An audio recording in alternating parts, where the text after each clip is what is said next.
All in favor? Thank you.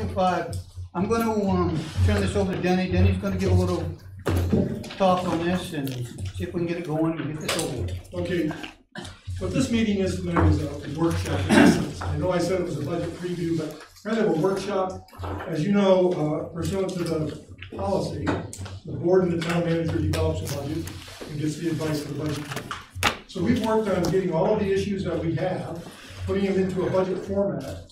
And tonight we're looking for input. What do we proceed with the final, with the draft budget that you all voting? There will be no voting tonight for the budget. It's just, let's talk about it, see what we want to go forward with, and then move on. So that's what I'm at. There are some article numbers that will change. There's some things that we won't be discussing tonight. And the wording may change depending on comments tonight. So I don't know how you want me to proceed, other than to say we can go through article by article. I'll identify, you can ask questions. I've got staff here. You can ask questions and we'll answer whatever you have, and then we'll move forward to the next article. So we should start on Article 12, is that correct? Well, actually, no. We'll start on Article 2. Those are all secret. I mean, 3. You know, these are secret ballots, but they involve the rec committee. Okay. So the first Article 2, well, of course, there's a 2-term, 3-term cycle. There's nothing there.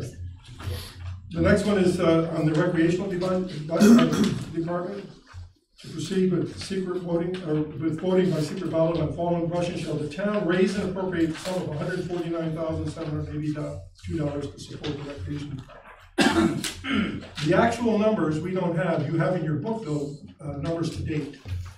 So that's about a $7,000 increase over last year. And if you have any questions about that, I think Lily's here, and rec department Linda Bacon's here. Can you enlighten us a little bit why $7,000? Oh, and Valencia is here. Most of it's the increase in pay. We have a lot of minimum wage staff, so they go up $1. And then we have a few other things we want to start testing the lakefronts for E. coli and other things. So if those don't pass those tests, then we have to continue to test them until they do. And then we also wanted to add some events, or have room to add events.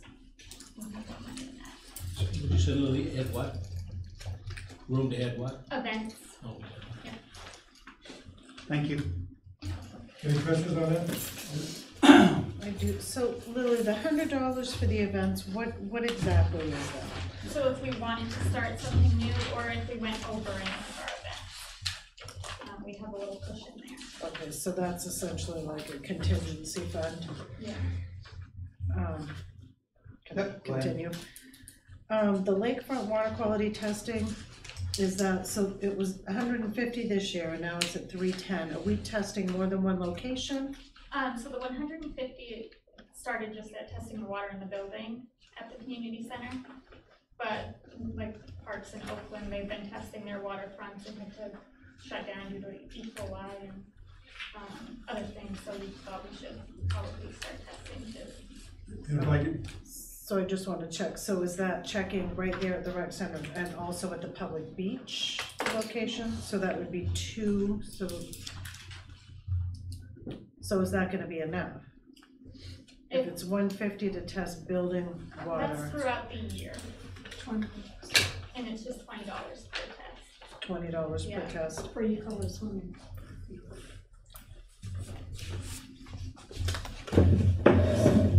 Yep, go ahead.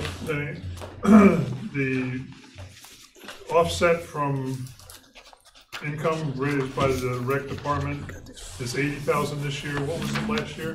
in fact, we'll talk about that when we come to the offset. Last year it was 80,000. We're going to move it up, and we talked to the rec committee to 85. So I crossed it out in my book to 85. I got the information yesterday, so we had plenty of books out before we got that report. Okay, so the $7,000 increase is really not a $7,000 increase when it's offset $5,000 by the increased revenue. So then it's 2,000. So it's really a $2,000. Assuming we make all that happen. What's that? Assuming we make it right. Well, okay. This year we did. Okay? And hang on, Melanie. Just a general question across the board. I noticed that we're figuring in a 2.5% wage increase across the board. And I just wonder when that was decided that we were doing this 2.5%? Okay. We had a meeting and we actually had a committee set up of 2 select board persons and a budget committee chair. And we brought back the results of that recommendation to the board. I think it was 2 board meetings ago, if I'm not mistaken. And the recommendation was, with the exception of a couple people that Lily has, what she talked about, a dollar increase because they're at 10. Most of all the staff is at 10.50, bring them up to minimum wage, and then to have a 2.5% increase across the board for everyone else, starting in January, to offset the kind of impact that the dollar increase that's coming up has on the brackets that we have. Just to make sure everybody was clear why we were, because my cost of living increase is not gonna be 2.5%. Well, I'm just telling you. We're not voting on the budget. Yeah, no kidding. You wouldn't wanna see my budget. Okay, the next article, if everyone's straight on that, is to proceed, it's Article 4, to proceed with voting by secret ballot on the following question: shall the town raise and appropriate the sum of $81,531 to support the library budget? This is the fully funded library request with the full-time library. Okay, we also, you'll see in the end, 2 articles that, should these be defeated, there's close down cost at the end of the articles here that we normally vote on every year. Contingency.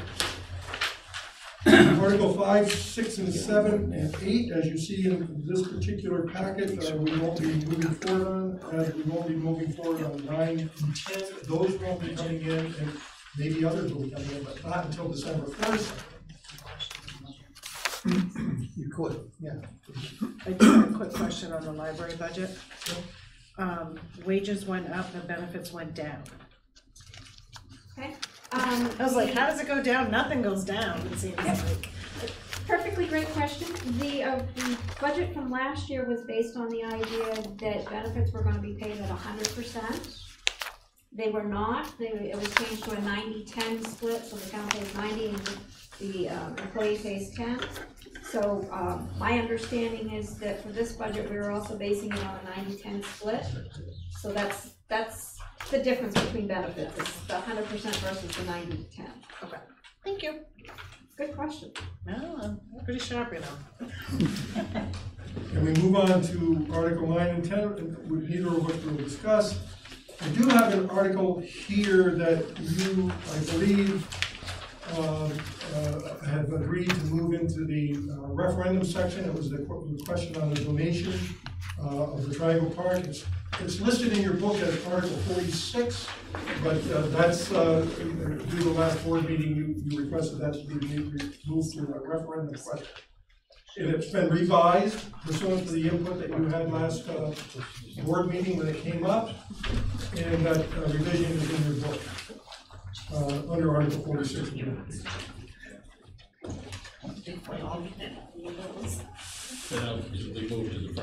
It'll be moved to the referendum question. It was put here. Question from the floor. Yep, go ahead. Assuming this article passes, is there money in the budget for maintenance in 2019 on the gazebo? As was explained at the board meeting, the last board meeting, they feel that there'll be little money in the maintenance money needed, with the exception of maybe mowing. There'll be an electric meter there, won't there? I believe. Who will the bill come to? That'll come to the town. Okay, so there'll be some, but my assumption is that there's not gonna be much cost there. And I don't know, did he put it in? He didn't. So we can add some money there for that. But there's a water system there, presumably it'll have to be drained somehow. there is a water system there, we can open up and drain it. I will have less, you don't know if Gary put, probably you would. Okay, so we didn't put it in the budget. We'll put some money in the budget for that, that's a point, a good point. Rick? Yep, go ahead. Danny, I really think that needs to be listed with the article. Okay, You know, anticipated cost, because it says, you know, accept the donation at no cost.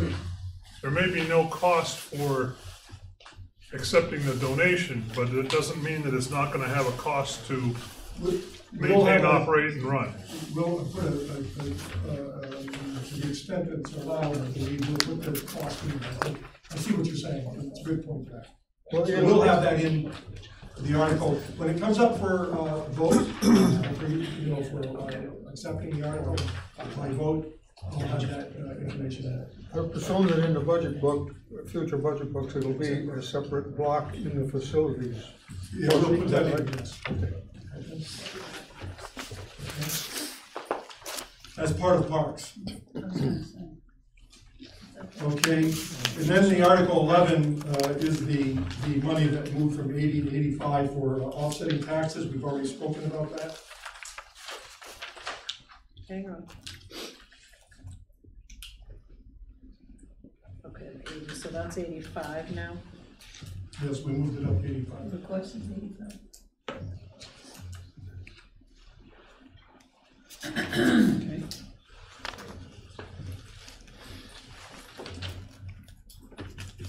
We'll be getting you a new printouts. Yeah, I figured. I'm just gonna write all over this one. That's good. Yeah. That's good. By the way, under that whole Parks and Recreation, revenues went up this year. Thank you, Lily. That's right. Revenues went up this year, and so that's why we were able to increase the offset. The next article is to see if the town will appropriate revenues from the following sources in 2019 to reduce the 2019 property tax commitment. Currently, we're looking at 800,000 for from vehicle excise tax to offset taxes, boat excise 8,000, license and permit fees 6,000, town fees 16,000, interest and costs 30,000 right now. Cable franchise fees, 43,000. Issue here. I was just like, wait a No, I've got these minute. on order. I'm trying to get as many as I can. Currently, there's a FCC decision that may go into law that may impact our ability to collect franchise fees. We were getting this information through the Cable Television Association of Maine, and I sent out a bunch of stuff to, I think, the budget committee and the board, explaining that long stuff. The bottom line is, I asked MMA, I said, are you following this, guys? We haven't heard anything from you guys. And they said, well, yeah, we're following it. And I said, would you please get us out information so we know how to handle this, because we're calendar year budget. So they're supposed to be putting out an information sheet. The two issues that we're confronting with this, one is, it's an issue that we don't have to deal with right now, but the other is the franchise fees. So I'll be following that closely as we develop the budget to make sure. I find it hard to believe that the franchise fees would be given up next year, so I'm not totally concerned about it, but there's no clarity there, so that's why I'm referencing the issue. We get up, I think last year we brought in $45,000 worth of fees. We accepted 43,000 because you never know what's going to happen there. So that's where we're at on that. Investment income 2,500, and then again recreational revenues 85. And why is that in twice? I have to ask you that question. Because it's under revenue, you have to actually, Because we have the 11. right, you have to approve of those, you have to accept those and then to how to use it. So Changes that bottom line and would actually be 290, 990 and 500. If we add that 5,000 in from Right. recreation.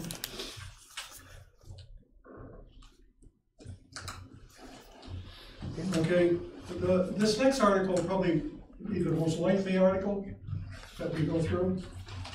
Okay, this is to see if the town will raise and appropriate the sum of $576,407 to support the costs associated with municipal operations and administrative activities. And then these are the itemized requirements. So select persons, it says $22,955.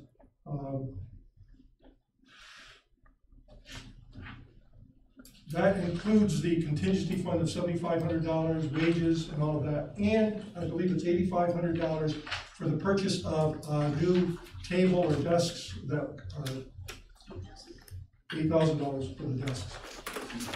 that we've currently estimated as a cost. Now, the question is, there are unanticipated increases in the budget, as you heard about at the last board meeting when we talked about salt well contamination. So this issue of $8,000 for the desks is not an immediate need, and I'm looking for advice on how you guys want to handle it. I put it in because we were talking about it, but then we got the $70,000 salt well contamination issue, so. I'd just assume we take it out. I think 2019, we're not gonna get nailed, but I think 2020 that we are. And I think that these things that are wants, not needs. Totally, I don't disagree, I just. No, so I'm just explaining myself. I feel like things like that are not necessary for the day-to-day functioning. We have tables. Where's everyone else on that? I would agree with you. Me too. It's not, I mean, I'm just asking for input. I think you ought to set it aside for now, Okay? see where we come out. I don't think we're getting that much looking at those plans for the budget. We have, Board of Appeals, it's 2,212, I think that went up 500 for advertising on any appeal that we took. We had, as you know, one appeal this past year. Administration went up, well, it went up, but it's, we're asking $395, $465. Again, I'm gonna go through some items that I'm gonna ask for. There was a request for a projector, and I believe that was around the $6,000 item. The sound system, we're being told that it's hard for people calling in who try to hear individuals at the speaking as we broadcast, or if they go back and listen to the recording. It's hard to hear and make out people because the sound system isn't great. So we requested a quote, I think it was $2,500, I'm going by memory now, for a sound system, for speaker, for microphones at each of the positions, and one at a mic at a desk or a table that was with a, you know, you raise it lower for speakers. That's $2,500. Let me see. A new website. There's a couple committees that were asking for us to upgrade the website to allow for better capabilities for the town to reach out to our citizens. One was the Communications Committee, and the other group was the Senior Resources Committee. There's a number of things that can be done with those that probably would save us money. You could actually, with an upgraded website, you could actually put out a request what people want, hard copies of a town report, and who doesn't, and who wants to get it online. And once we get that list, then we don't have to print off as many hard copies. We spend about $8,500, $9,000 a year to do that. So that's one potential savings from a new website. How much was that? That's about $6,000, I think. No, it's $2,500 for the website. Yeah. And that can be spread over 3 years with an annual operating cost of, I think it's around $1,500 to $1,800. Say those numbers again. Well, she's gonna get the exact number, but I think the initial, you can pay one time to get it all set up for about $6,000 with an annual maintenance fee of somewhere around $1,500, $1,800. And then, or you can spread it over 3 years for the initial setup. First year, $67.50. $67.50. But you have to pay over 5 years. You could. Right. $67.50? But this is for a professional website. If you look at a number of area towns like Reedfield, you guys look at this, I'm trying to remember the towns right now. Reedfield, Kennebec. There's a number of towns that have really looked into this and gone with a professionally developed website so they can better serve the needs of their citizens. So that's one of the issues. There's a couple almost required stuff. Trio with the upgrades to our software. That's a Trio was $6,000. What was that, Dennis? Trio is our 3,000. system that where we basically do all of our accounting and all of that stuff. That's 3,000? That's 3,000, and but we also are looking at how much is it? $350 for Windows 10. $100 for the $100 per computer. Is that just, 17 computers. is that just an update or? what? Well, we don't, we're operating on Windows 7. Okay. That's the opportunity. And then, there's roughly $30,000 for wage and benefit increases. We don't know the benefit package, we don't know the benefit packages for healthcare yet, because that's out to bid, but that's our estimate right now. That's subject to change.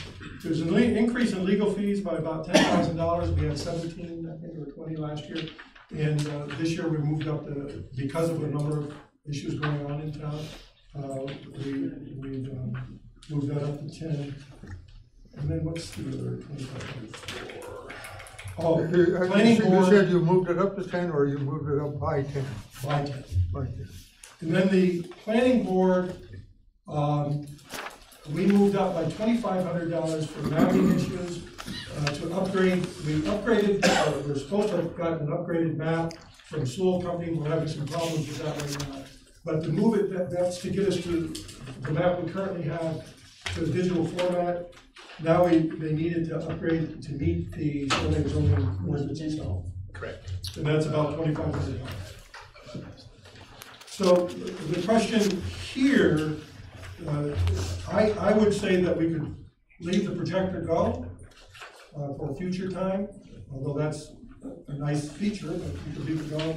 The sound system, I think we have to do something with that. Of course, we don't have to, and then the website's something I would suggest that we move forward with. Trio is a necessity, and then the other things, as I said. So, where are you at? Now, the upgrade with Trio, is that just a one-time 3,000, or is it gonna be an additional It's just one time. one-time? And you said the website Until was they change it. $67.50, but you could pay it over 3 years. 3 years. 3 years. She was And there's- 35, so. It does say Maintenance, that. Did it say 5 years? So, Well, they offer different plans. so yeah, so With no what, carrying cost?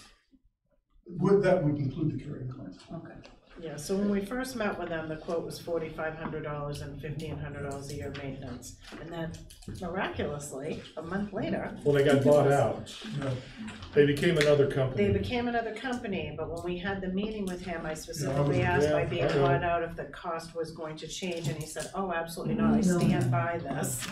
And then He apparently the wasn't the number's a little bit decision different. But I do think that what we're going to end up with for a website, if we go with this, if you look at anybody who has a budget book, Bristol, Reedfield, Jackson, New Hampshire, they really have the municipal websites kind of locked in, and they're very user-friendly. You can be on your mainframe computer, and it looks fantastic. You can go all the way down to your smartphone, and the program changes so that instead of your tabs going this way, they're layered this way like a page, so that you can see, if anybody's ever tried to fill out a form on your smartphone and it's not user-friendly, you're scrolling over and you're clicking this and then you're scrolling back. This has it very user-friendly, so you just go right down through like you would on a regular computer, no matter how small it is. And so there's that. Can we go back just 1 second? Sure, So that's all in the administration, yes. so you better be planning on how you're gonna explain this at town meeting, because Well, I'm gonna say that's quite a hike. it is a Correct. hike, it is a hike. And- There's a couple things that we're also doing. Last year, we were trying to keep things to a minimum, so we knew who was taking healthcare and who wasn't, didn't require it. The problem with that is, we've had a person that went over 26, who was no longer on their family's healthcare, so that they came onto ours. So we have to start budgeting for all of that, so that's an increase. I think we'll be able to explain it, I get the increase. The question though is, are there anything there, is it, do you wanna keep the projector, do you wanna do the sound system, do you wanna do anything? So, I lose the projector. Well, my thoughts is, you ought to leave that stuff there, that stuff that we can cut when we get to the end of the, when you get to the actual when we get to voting, the end of the budget, Yeah. and decide that We'll see what the. It's way too high, numbers- we're gonna have to, we gotta think about the taxpayers here. Well, we got it. This is a wish list. This is the list, yeah. Well, and I do feel like if we're gonna do a sound system, if we're gonna do something, it needs to be, if this is user friendly, cause I don't want for us to be getting hit for $200 because somebody has to go. No, this would be all set up. Set something up and, you know, cause you add up that $200 and Well, what 10 times I would like that, to we get $2,000. What I'd like to do is have our facilities folks trained to do that, because we shouldn't have to have someone come in every time. Yep. So, that's the way it has been budgeted for before, so, I'm I'm looking at that whole issue. Jack, you had a question? Yeah, we missed, in the last discussion here, we kind of mixed benefits with some of the other things, website, sound system, and so forth. But did we adequately go over the $30,000 increase from last year to this budget in just benefits? Have we covered that fully? You want anything, It's, we put a lot of things in benefits, it's health benefits, it's, taxes, we have a retirement plan, we have a lot of things that are all lumped into benefits. And last year, we tried to save on benefits, we had employees that weren't taking benefits.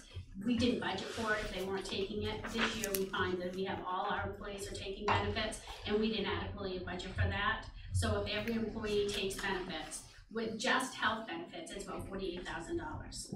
And we only budgeted 30 last year, so that's $18,000 right there that we need to, just for health benefits. Health benefits are going up 7% this year. Roughly 7% this year for our plan. So I'm not saying we need $30,000 to cover all of the benefits. If we have employees that leave, they get paid their vacation time. We had an employee that left with a substantial amount of vacation time and took a huge chunk of money. And we didn't have anything extra in benefits to budget for that.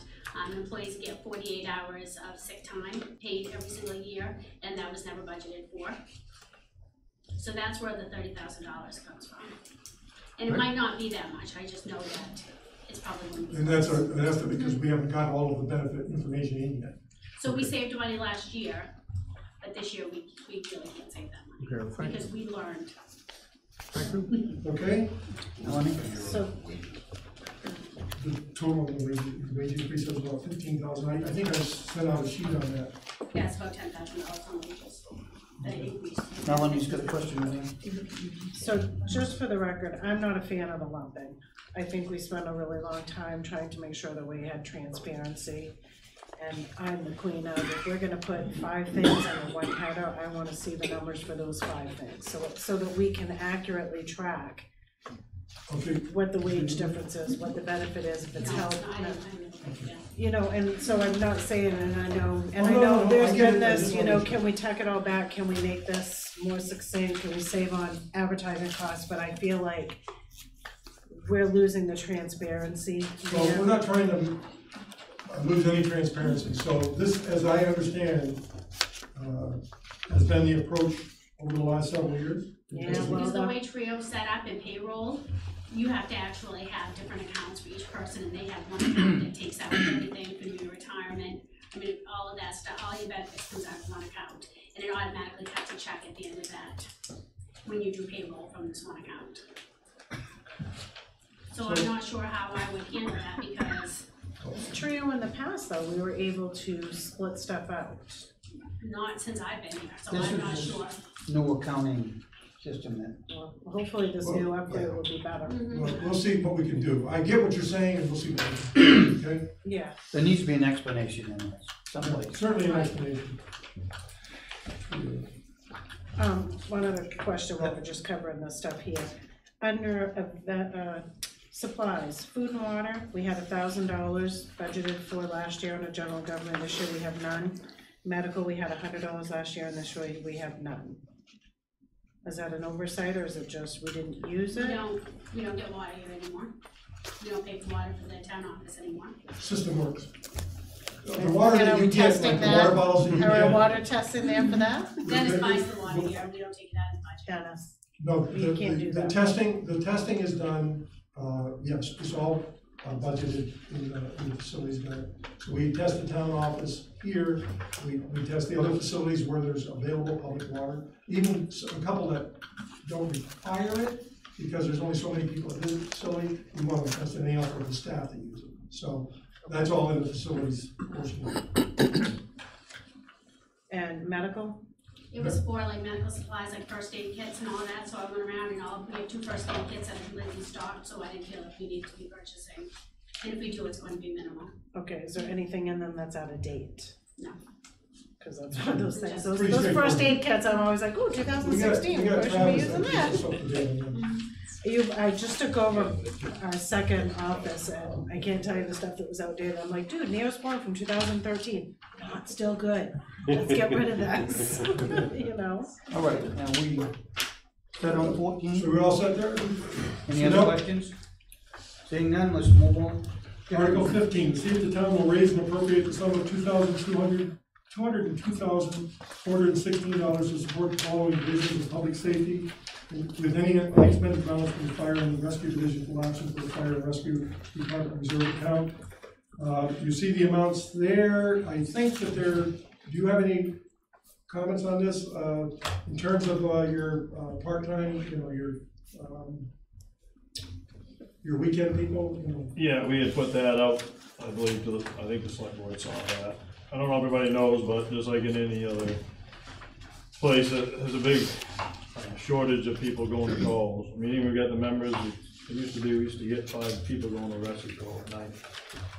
Now it's hard to get one. It's getting harder and harder, and this is gonna lead into something in the future that you're really gonna have to look at. And that's why we're already looking at a station, and if you're gonna want coverage, you're probably gonna be paying. So we went into the per diems that we have. Travis works 40 hours a week, then we have per diems 10 hours a week.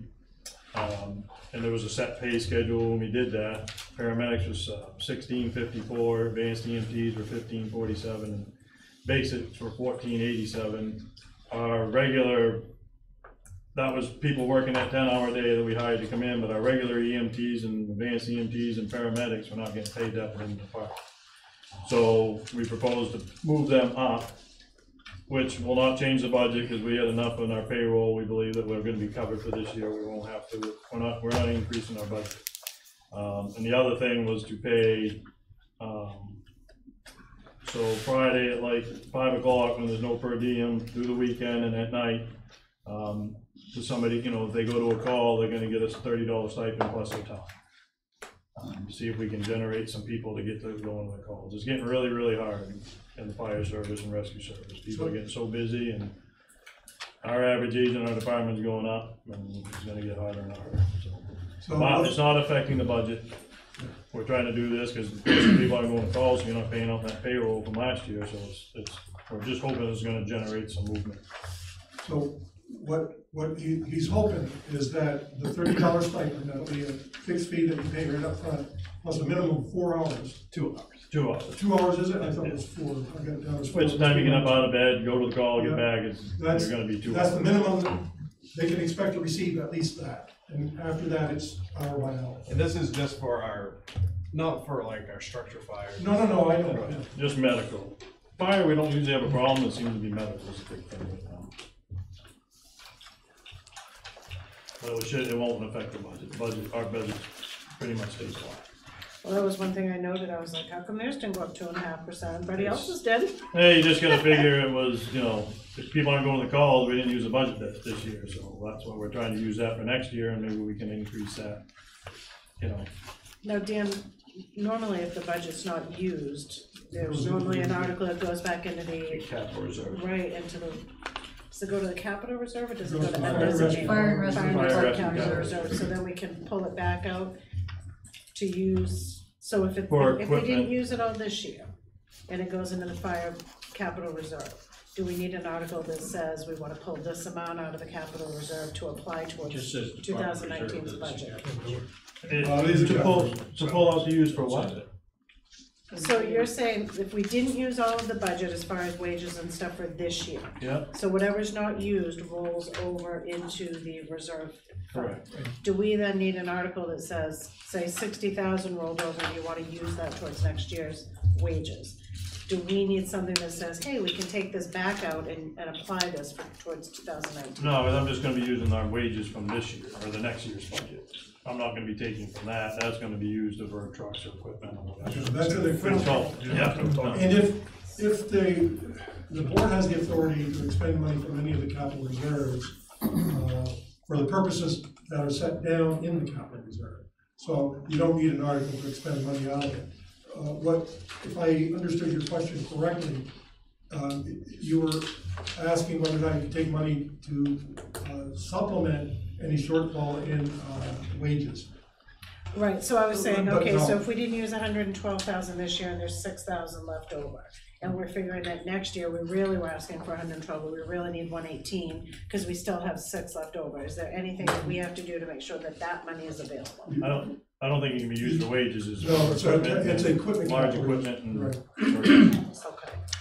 But I'm figuring using our budget, because we were short that, I mean, I don't think it's gonna change next year unless we can, and if we get some people going, then there's gonna be enough money there. I think you And gotta, we're pretty cautious about using money through the year till we see where we're at in the fall. I mean, if we have to have a bunch of structure fires, then we leave money in funds, we can do that. I think you got a good idea, I support you 100%. And Do we have a question? Do the departments still get audited? do the departments get audited? We have an annual audit that covers all of the accounts. But they used to come around and audit. You mean inspected? No. Okay, go ahead. Audit your, like your payroll and stuff like that. We audit, yeah, that's Do they do it separately like they used to? for each of. Like I got tagged when I was fire chief. Boy, yeah. It's a long time ago. Well, Yeah. Remember that? But it still probably hasn't changed. I mean, they came in and asked, they took the fire reports and it said we was out for 1 hour. My hours didn't jive to what I paid the people. No, I've Well, no, never, because I've I never don't- had that, but. I'm wondering if they still do it. I just don't want you guys to get tagged with that. Travis gives me a list of everybody that gets paid at the end of November, and I pay them all through payroll. But when the auditor looks at it, I mean, she doesn't know when she looks at it that they didn't really work an hour. I mean, they trust what. And we have it all in a binder. Yeah, we have it all in the call. Whatever, I mean, I just don't wanna see anybody get in trouble. Because I know they question, how can you be paying a guy an hour and a half? Because we used to pay it an hour and a half Right. on weekends. Yeah, I remember you bringing this up to me, but. And that, the call only showed they were out an hour. Oh, I see what you're saying. So it didn't jive, and when they, then they You're were, not doing that, are you, Travis? no, you don't do that.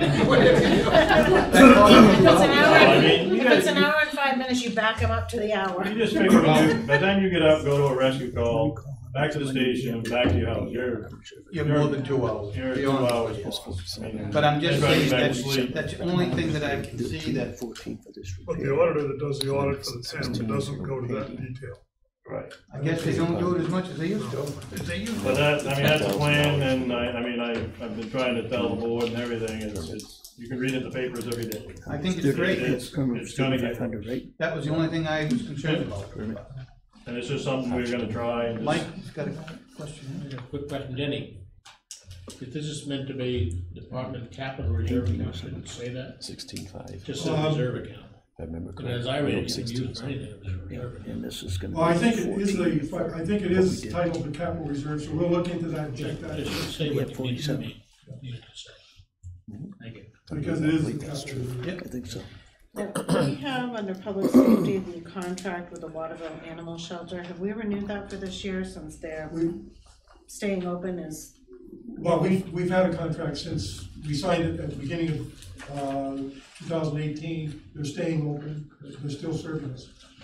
So, Okay, so they've raised enough funds to stay open. that's my understanding. I have not heard to the contrary. Because I've been So is the following it on paper. Is the contract from January 1, 2018 till December 31st, or Oh, I can't does it go remember. further than It that? is, yes, she said. I couldn't remember. So then we need a new contract with Yes. them for January. And what we'll be doing is contacting, like I do, the Augusta, looking at the per, normally it's a penny or two. So that difference. number might change depending on what That would be- happens with. Anybody else got anything? I have one comment, Go ahead. and that is that recently I was stopped in Augusta by a lady whose life was saved by the Belgrade Rescue Group. And she wanted to make sure I told you. I thought you meant you were pulled over. That frequently happens. And then you were like, I'm from Belgrade, they're like, well, fire department, save my life. She knew I was from Belgrade, and so she wanted to make sure I conveyed that Great. message to We'd love to you. hear that. Thank you. Article 16. Hold on one second. Article 16, to see if the town will raise and appropriate the sum of question mark. Okay, this is gonna take a couple minutes. It's question mark because right now there's a couple of things going on. The RCC, the Regional Call Center for the State Police, has essentially said, as of June 30th of next year, and I think I passed this all on before. As June 30th of next year, we're no longer serving any of the towns for law dispatch. And that's it. So the Kennebec County Sheriff's Office has been trying to figure out how we're gonna be able to dispatch law enforcement. So they've talked to, and I went to a meeting last night, that's why some of these numbers. The meeting last night, essentially what they're proposing, and I think it's the only alternative we have, because we aren't gonna, the county, isn't going to spend the megabucks to build an RCC of their own. They worked out an agreement with the Augusta Police Department to basically dispatch law enforcement, but the costs are gonna increase because they have to increase the number of people at the APD by 4. Really only 3.5, but as they explained last night, you can't get 3.5, so. Half a person. Anyhow, so the cost for us is estimated to go up somewhere between $3,500 and $4,000 per year. So that's from 18.6 roughly to about 22.3 or thereabouts. That's for the first year, but they want a 5-year contract. So none of that's been finalized yet, but what I'm seeing here is we're looking at what roughly $4,000 potential increase in the law dispatch. Waterville, we have a 2-year contract, so that stays the same. And Somerset County went up 15 cents per person. They want a 2-year contract with that, and that has to do with the fact that they have to do regular audits or reviews every 100 dispatches or so, and it costs so much money to do that, so they have to go up 15 cents a person. And that per person is per, out of the 33,189 people in the 2010 census, it'll increase by 15 cents times that number. So more to come on that. I don't have all the figures here. Okay. But you'll see that's about a 4,000 to roughly dollar increase. Question? The book says, the worksheet in the book says $34,274.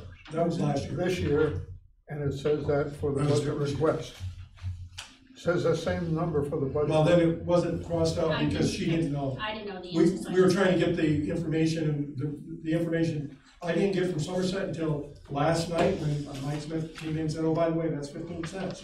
And I didn't get the information from the APD or the Sheriff's Office until last night at the countywide meeting. What's your best guess as to what it will be? My best guess is about a $4,000 increase. So it's roughly 39,000. 39,000. Kinda love why they did that, huh? Article 17, see if the town will raise the sum of $50,000 to be placed in the Fire and Rescue Department Capital Reserve account that was established by Article 31 in 2013 annual report, with the funds to be deposited in it to be used for capital expenses incurred by the Fire and Rescue Department. Any questions you can ask Dan, he's right there. How much is in there right now, Dan? We can. I think it's, in your, wow, hang on, I might be. In your reports from last year, we have the reserves up to last year. But we don't know what's gonna carry forward. I think it was over 200,000, wasn't it? Yeah, it was I wanna say it was like 238 or something like that, because as you'll read on, there'll be another article about replacing a truck. I think it's the next one. Yep. For 250,000. Okay, moving right along. I don't know what that, I guess. We'll get the number. Jenny, is that 17 a forever article? If not, should we not make it one? You're looking for the reserve, the Department of Reserve? Right. Yeah. The last, this book says $155,000. Yeah, so Well, that was, so the 50 went in, so you're 2 plus what was left over from last year's budget, Right. so. Yep. So there's 2 pluses. So that was the reserve amount from, up to last year. Right. 2000. No, And then there's At the 50 end coming of last in year. 2018, which would make it That's 205. whatever they have. And there's another request for 50,000 for 2019. Okay, I need you to hear my question. should the Article 17 be a forever? If it isn't, should we not make it one? I would say no, because I don't know if they're always gonna be requesting money from that account. That's up to them. Well, if it's not forever, what happens the following year to the money in the account that lapsed? No, it's a reserve account, so it stays in there until it's pulled out. Okay, Article 18, to see if the town will. One more question. If no money was raised under this article, what would happen? What would the town lose? You'd have the current capital reserve number. Yeah, Yeah, nothing would go in, just what was left over for that. right. What would be the result? What would be They the, wouldn't have enough money to do the next article. to the detriment of the town? Well, we just put it in because the trucks, of course, every year are going up, and that's, we increased, well, we put the 2 capital reserves together. We used to have a separate one for fire and one for rescue, so it was 30-20. We put it together, make 50. But it would mean It's- deferral of a major purchase. Correct. Our truck. How would that hurt the town? I mean, it would just be in a year off of what we could get to replace a truck, because we're proposing to replace the old, our truck in the depot this year, the tank truck. And if Jack? And then in a few years, being with the rescue, being him full-time, he's getting a lot more miles, so they're gonna have to replace that quicker. Is your question directed at the following point? We could raise all the money at once? No, my Versus question having a is, capital my reserve. question is, could we defer the, Oh, raising defer the money? 50,000. what happens that's detrimental to the town if we do that? Well, for this year, if you defer it, they won't be able to do Article 18. So we put that The on. next article is to buy a new truck. Right. Yeah, They That's couldn't what they're gonna bond this need to truck? I mean, is it gonna be light and definite? huh? It could be put off a year, if that was the case. Yeah, and how would that hurt the town? It's just a 32-year-old truck. Right, it's a 30, that's all, we're just trying to place a 32-year-old truck, so it's not gonna hurt, it's a tank truck, so. As long as nothing happens to that truck. Yeah, it won't. If it does, then we'll have to make a decision on that. You public bonded. Right. I mean, there's We all did the kinds last, of we ways. did the last one. Well, you'd have Part to of get it. the authority to bind it at that time. That's right. You'd probably have to- Maybe that ought to be included in this, to look into it. And the next article, You mean in Article 18? Yeah. Well, you wanna move to Article 18? I think we're So, done, what you're saying is bond the truck and not put into the capital reserve, no, what, or let's see what happens. take some They out of may the capital not- reserve and bond the rest. Right. Well, sometimes people have to put off buying a new car for a year or two. Yeah, And we've been putting, I mean, it was on a 30-year cycle, we're at 32 now, so we're, I mean, it's just. I don't know the condition of the truck. She's an old one, but We leaks, the started tank off- leaks, it's steel, and, Started off as a 20-year replacement, and went to 30. yeah, so. And not everyone drives that. I mean, we bonded part of the when we bought the last 2 trucks, we bonded part, I think we took some out of capital reserve and bonded the rest. Maybe something to look at again. And then took this 50 years, but we still did the 50, because that paid the payment. That's right. You know, that made the bond Yeah. payment, so one way or another, you're gonna pay, if you wanna replace it, but that's up to the next article, if you wanna do that. Okay, moving to Article 18, to see if the town will approve spending up to $250,000 from the fire department capital reserve account to purchase a new tank truck that would replace the 32-year-old truck currently used by the truck. So they're requesting a new truck, and the authority to expend that. Now, the board has the authority to actually approve that from the capital reserve, because you have that authority. From my understanding, with large amounts of money, you normally like to ask the town. It's always been a courtesy to do that. And we had just thrown a price out where we're gonna duplicate the tank truck we did in North Belgrade, and they came back with a rough quote, it was $239, so that's why we said up to $250. I would like, And that's subject to going to bid too. I'd like to see this put in there that we have the right to bond it or whatever, or ask to bond it too. You see, put taxpayers' money in the bank. So, Well, what would you do with the 200 and something you have the that's in there now? I'm $250,000. gonna use some of that money, Yeah. but to pay on this truck. And then leave some in case you lose a Or- pump or something like that. Well, that, you need a new fire station coming down the road. Well, that too, that's another capital reserve we set up. But you couldn't spend it unless the town approved, because it's in the capital equipment reserve, not that. Oh, yeah, that's right, we had to change it, I mean, there's no accounting. But I mean, I think the town would approve that if you were gonna Oh, say, sure. take $200,000 out to put into a. So, if I understand your point, Ricky, so let me make sure that when we draft the new article, it's or provide for the authority to bond Yes. the replacement of the 32-year-old. Yeah. Okay. Just a question or point. I only brought it up because when all of this is added up, we may feel that we have to go looking. And we're not gonna get it on nickel and dime stuff. No, I agree with you. Question, And that's something too, I mean, if you need, I mean, if it's $10,000 difference, we could drop it from 50 to 40, 50 to 30, you know. whatever we need to do. Right, and then I could go on to one of the other articles with the new building too, because we upped that from 30 to 50, so. Ellen, go ahead. Now, Dan, if we replace the tank truck, do we have the ability to sell the one that we have and then use that money to offset? I don't think you're gonna get much, I don't know, Rick, what do you think that chassis is worth? I have no idea, I don't think so.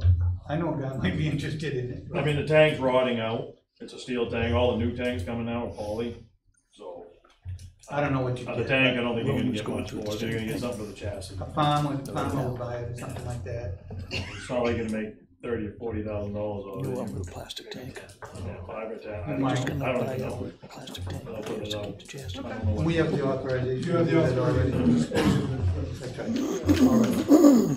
Okay, Article 19, so we'll put the bonding Wait, let's go. issue in that, we can always take it out when you start to vote. You guys so. fine with that?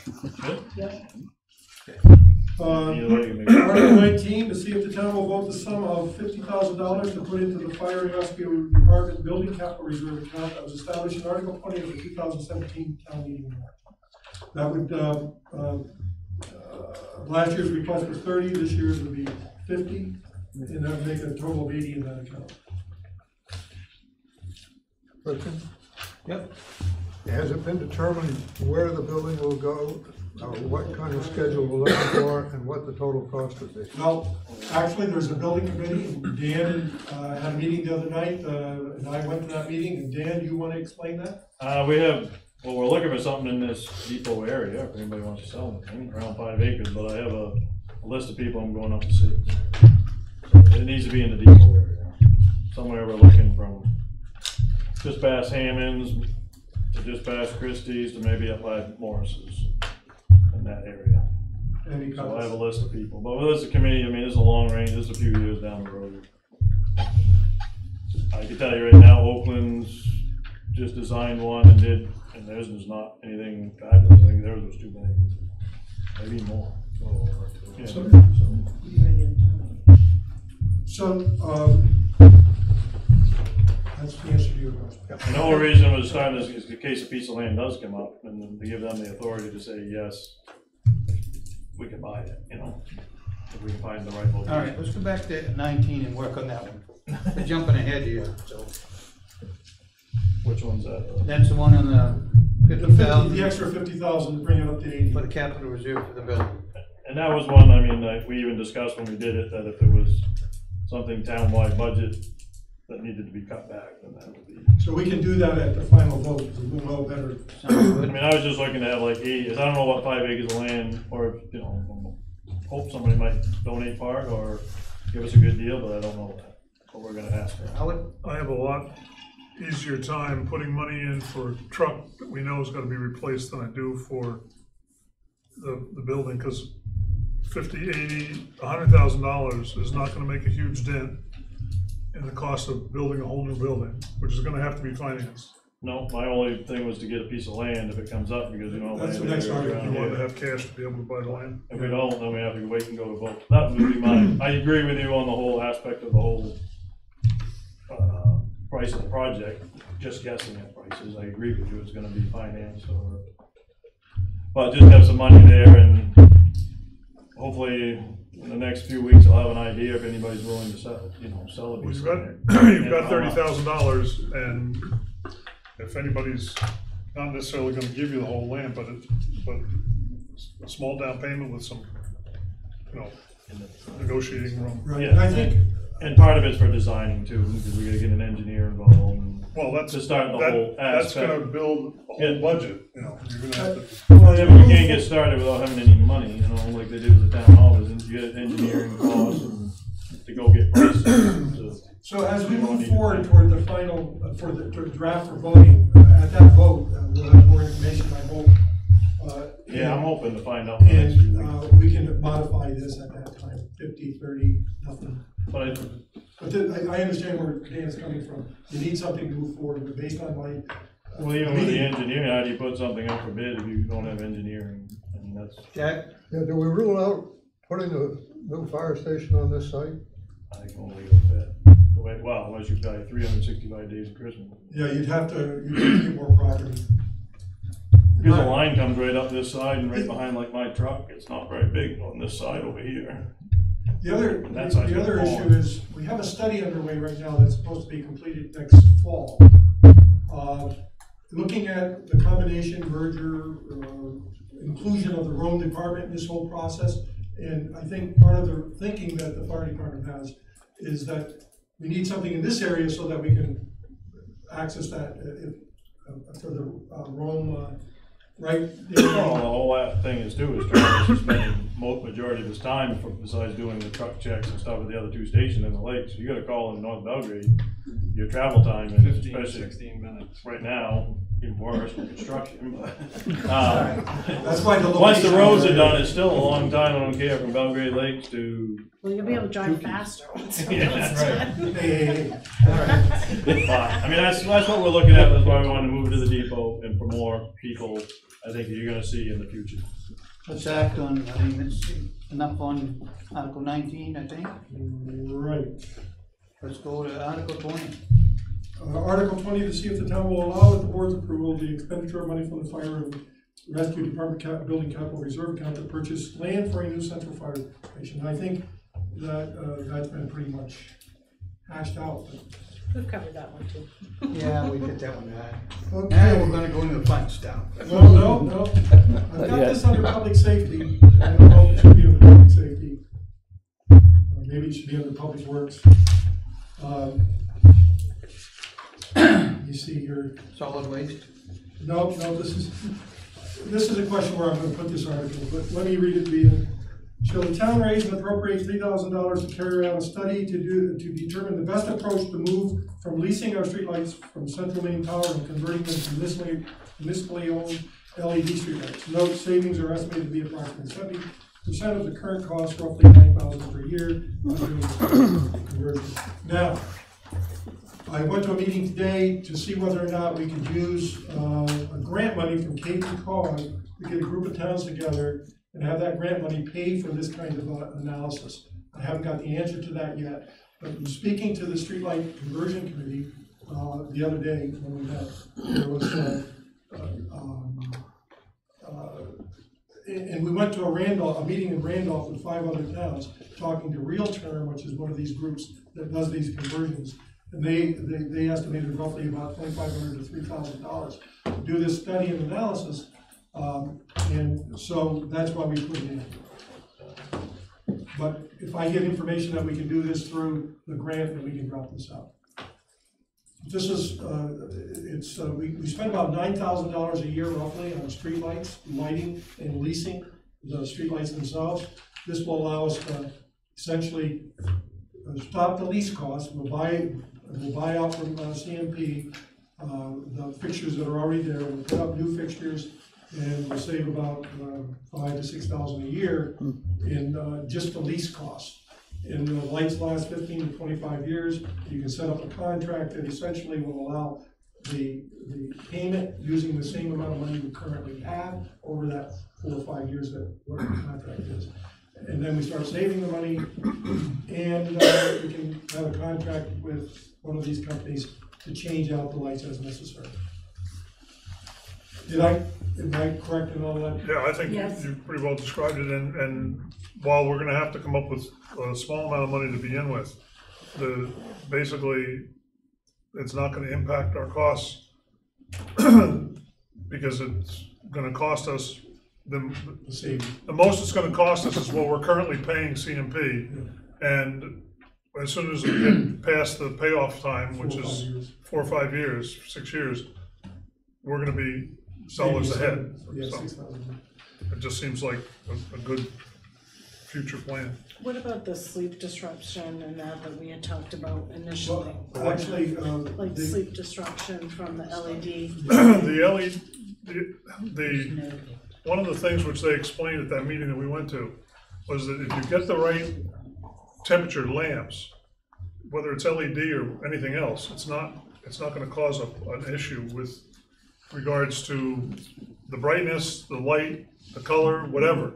You know, if you put in very cold LEDs, just like if you put in very cold other lights, it can cause all kinds of problems. But the new LEDs are being, The technology is growing. the technology is there to make the lights virtually the same as what we've got now. And the direct answer, the real answer to your question is, the study is supposed to determine what lights, tell us, or recommend to us, what temperature light to put where, what wattage to put where, that kind of thing, based on the current location of the streetlights. The other thing that we can do with this, in terms of savings, and this is probably more information you need for tonight, you can actually, we're gonna actually get located streetlights, so that we know where all the lights are. We can do an overlay on our town map, and we can work to look at the lights and say, do we need that light at the old railroad station up at Depot? That's on for, why are we paying for that? So we can look at all the lights and decide what street lights we want, and maybe remove some and even lower cost more, or maybe add some if there's a safety issue that someone is complaining about. So it gives us that information as well. So even if we weren't to go forward with it, we have all of that information. But I as Howard said, I think moving forward, it gives us the potential to save around $5,000 to $6,000 a year after the 3 to 5 year payback. Where is this now in the budget? Where is this? The streetlights are in the public works. So there's probably where it ought to be again. Public safety, is it? $10,000. Yeah, because CMP costs went up last year, we were really close. I said 9,000, that was last year, so it's 10,000. I would think that's where the article ought to be. Under public works? Wherever the street lights are now. I don't know why you want it. Public safety. We don't want it, do you? Try a new ladder. We got enough stuff out of New that. ladder. Streetlights are already in public safety. It is? They are? Come on, you got it. All right. Okay, so I'll put that into the Put it in budget there, then until something else comes up. Trash it out of there. Now, I think Kenny is up to the question. As far as the article goes, Denny, we had said appropriate up to $3,000. Yeah, that's right, I'm sorry, you got it. I remember that too, because. I was at the meeting. Thank you, guys. We're good with minutes, I think. I don't know, you might wanna, we may change our mind. Run quick. Go, go, go. Thank you. Thank you. Thanks, Dave. All right, are you going Article 21? We're going to Article 21, to see if the town will raise $234,130 and appropriate $25,000 from anticipated revenue from solid waste operations for the total request of $259,130. In addition, place unspent funds into the solid waste capital reserve account and or any revenue shortfall being taken from the solid waste capital reserve account to cover the shortage. Any questions? All kinds. Go ahead. The 124,000, is this gonna be enough with the cuts in recycling? Yeah, the cuts in recycling is, as far as weight goes, and space is pretty minimal. It's all light stuff. It's not a tons basis. Because we pay by the ton. We pay by the ton, for and one of the trash. things that's happened is, and I'll just throw myself out there as a personal example, I brought 2 big lawn chairs, big hard plastic ones, kind of awkward shaped. We do not have a bulky plastics area anymore, so I was told to put them in the hopper. Yep. So if you take my 2 lawn chairs and put that in the hopper, and they've got arms on them, we throw that in the hopper and we compact our stuff. We're now paying for a full load that is not gonna be full. Those Because chairs as just, this- they literally crumble to nothing when they get compacted in there. Okay, cause I know in the past, and you know, this isn't my first rodeo, the whole reason that we pulled things like bulky plastic out and put it in separately was because of that exact reason. That we can squish the crap out of stuff, but you are still have space in there, air pockets that are not being filled when this is being compacted. So then we were sending out full loads and paying for full loads that weren't actually full, because we had all this unused space in there from that. So that's when we started separating this stuff out and putting it in later, or baling it separately, or however we were doing it, but making sure that we were getting a full load when we were paying for a full load to go. That was mainly when it's going into the bulky containers. Yep. We had no way to do any compression in the bulky. But when it's going into the hopper and going into the container with the compactor, then you do get compaction. And I haven't seen, a change at all in the weight of the containers going out. How long have we been doing this All summer, shift? 2 months? 2 months now? We're still getting the same weight in there, in the compactor. Really hasn't changed it. You should, because the compactor should be about the same weight all the time. Yeah, usually overweight, they complain. I think part of the point that Kenny makes too is that the stuff that's not being recycled anymore is really the light stuff that's punchable, and it's based on the tonnage is how you sell it, and it's just virtually low tonnage. Really minimal, but the larger stuff that Melanie's talking about, yeah, that's got a little more weight to it, but it's still, we don't get that much of it. It doesn't add to the load, is what you're saying? No, not really. I mean, over the course of the year, 3-4 tons total. Okay, Thank you. anything else? Oh, I did, hold on. Printing, $1,300, is this so that we can tell people there's this change in recycling that Yeah, did we're gonna- not come through the select board? We're gonna be doing, redoing the user manual, and, I had notes here. Punch cards. Oh, yeah, and the punch cards, the whole punch card thing is gonna be at almost $1,000 for 2 years, it covers 2 years, so that goes away next year. Thank you. Anybody else got anything?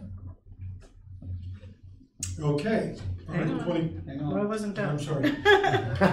$10,000 for events, what is that? Is that, so we have paving, what are we paving, cause That's special projects, yeah. so, cause we're doing $4,000 worth of paving or $4,500 that we approved at the last. We select board just meeting. did a round of paving just now. There's still a bunch of areas that we're getting bad puddles and washouts and paving cracked and coming apart all over the place. So this is me doing wants versus needs. Is $10,000 of paving necessary for this coming year? Or is this something that we could, cause there's other times when you go to like the recycling area where the water's pouring off the front of the building, and maybe we should be thinking about things like how do we maneuver that water? Yeah, we used to Away have from gutters on Yeah. that building, and it rotted out the fascia boards, and the water would go in behind the gutters and freeze, and it was ripping them off of the building. That's why we took those off. I don't know what the answer is to that. Does anybody know? But other than that, there's a lot of areas that puddle up and freeze in the wintertime that are just, they're hazards, they're dangerous. We've got the worst of it done now, but we're gonna have to keep on moving forward because we're losing the edge of the driveway heading down when you come around from the recycle center. The whole edge of that driveway we're losing it, and that was paved 3 years ago. and it's starting to crack and we're losing, all getting washed out. So Okay. we're gonna have to do something with that. I think you've got a question. Well, and I would almost like to see, like with stuff like this, if there's a plan in place, much like we do with like the roads, if we've got a 3-year plan, whatever, give me a map, show me what we're doing, when we're doing it, when it was last done, like, give me something that's workable, so that it doesn't just feel like, you know, we didn't put anything in last year, but this year we're gonna put 10,000. You know, I need to know why there's a $10,000 increase there. Okay. Is that- Well, it's not, last year, just to be a little clear, last year we budgeted money to take care of the skid steer. Replace bearings, replace whatever needed to be replaced on it, to bring it back to where that is gone. And now this year, it's a little bit higher on the paving end of it. But, so each year I'm trying to do some projects that need to be done for the facility. So I do wanna ask just one last little question, I'm not trying to beat on anyone, but, so, I was told at the last select board meeting that the $4,000 plus for paving was there, but when I look at this under paving, there was nothing. So where in last year's budget was the money that we just took $4,000 or something to pave these small areas? Where was that in this budget that I'm looking at for 2018? It wasn't specifically for it. I saved some money on a few other things. I saved some money on the skid steer and a few other things I was able to take it out of this year's budget. Kenny, when we talked about that, I thought that was, at least I understood that was in the budget to be done. Not for specific. Not specifically for that. And I misunderstood it. I know I Bexfield and borrowed from other things and just cut When we're out talking other about it, things. we're talking about it. I passed on what I understood, in case you guys. Well, that's, Yeah. Okay, anything else? Anybody else got anything? Comment, I think what we have to watch out for as we back away from trying to recycle everything, all the plastic, is to retrain the town a little bit on what to bring in and where to put it. Because if they bring in stuff that is now going into the hopper, it shouldn't end up on the table in the solid waste, in the transfer station, in the recycle building. Right. It shouldn't end up there, because we end up with spending a lot of labor to handle a lot of little pieces that are gonna go into the transfer station anyway. And you don't do that overnight, you don't retrain people overnight. I think Denny was taking care of that after last. Well, we're actually working, Kenny has worked on a number of posters, and they were saying, here's what you recycle, here's what you don't. I think, and I talked to Kenny about coming up with a poster that says, we no longer recycle this, in large letters, because they know what they used to recycle. They need to relearn what they no longer have to recycle. So rather than saying, you recycle this, we wanna make it clear. okay, well, it can't just be at the transfer station. Oh, no, that's the But, point. and so here's why I'm throwing all my stuff on the table right now. The changes in the recycling is an enormous change in the town of Belgrade. It was not brought before the select board before it was instituted. We didn't even have wind of it, which is unacceptable. There's revenue shifting because of it, and I understand the thought process behind it. But I was in someone's home this weekend who has multiple recycling. They sort way better than I do. Their trash hauler picks it up, and they're under the understanding that everything they're doing is still being separated out. They did this specifically to make life easier for their hauler. And I said, you may want to chat with your hauler, because there's a pretty good chance that all of this you're doing is going right into the hopper. Right. And so it's got to be town-wide. It took years and years to get people recycling to the level they are, but it can't just be a poster at the transfer station. We get that. Part of it will be the new website, hopefully, will be help us. Part of it will be the new pamphlet that you pass out. But in terms of, let me just go back to a point I think I made at the last, or tried to make at the last board meeting. The transfer station committee has the authority, it was given the responsibility, let me put it that way, to manage the recycling program to maximize the benefits for the town. I think those are the words in the document. So I think they are doing what they should. Now, should there have been more information brought before the board? No one disagree with that. But they are doing what they're authorized to do in managing to maximize the benefit to the town. Is the communication great? Well, obviously, people in town don't know what they can and can't, so that's what we're working on right now. And we will bring more changes to you as they're being made.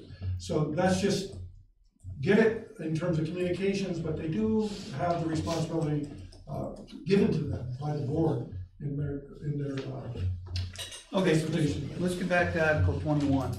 We can, we're gonna have more discussion on the recycling, put it on the board's agenda. Right. This is a budget thing. Okay. You want to have it on the board's agenda? If there's more discussion need to be talked about it, that's a place to have it. Yep. Very good. Thank you. Just I'm let not me trying know to if- shut people down. We got a long ways to go here. Yep. Got Okay. people sitting here. Article 22, see if the town will raise and appropriate $20,000 to provide a concrete pad to level and stabilize 3 recycling storage containers located at this transfer station and recycling facility and to allow for their proper use. Currently, if you look at the recycling building, there's 3 containers in front of it. As you're driving up there on your left-hand side, right before you get to the recycling building. If you look at those containers, the ones on each end are like this. Well, they're not that bad. No, that's close. So they're getting worse, and they can't close the doors properly, all of that. So the purpose of this, as I understand it, is to stabilize that whole area, remove those, put the concrete pad down, bring those back so that they're level like they should be. Questions? Level and stabilize. If it's a question of simply stabilizing those containers and we're going to put a concrete pad down, why not get rid of the containers, sell the containers or use them for some other purpose and build a shed building there that you could just drive in and out of and have the whole space available? Yeah, that is, I guess, a longer term plan. For now, I just figure we'd do the pad first and then maybe the following year look at putting a building there. Well, you know, don't slice it off like salami. It should be a phased program. I think this is phase 1. Tell the town what's going on. Thank you. Good suggestion. Yeah. Okay, so that's. Okay, so this would be phase 1. I don't know if we Well, need to. yeah, so the explanation, we have to just make sure that we have the explanation for the town. So is a pad being put in there that's gonna be suitable for a base That's for a building? Yes.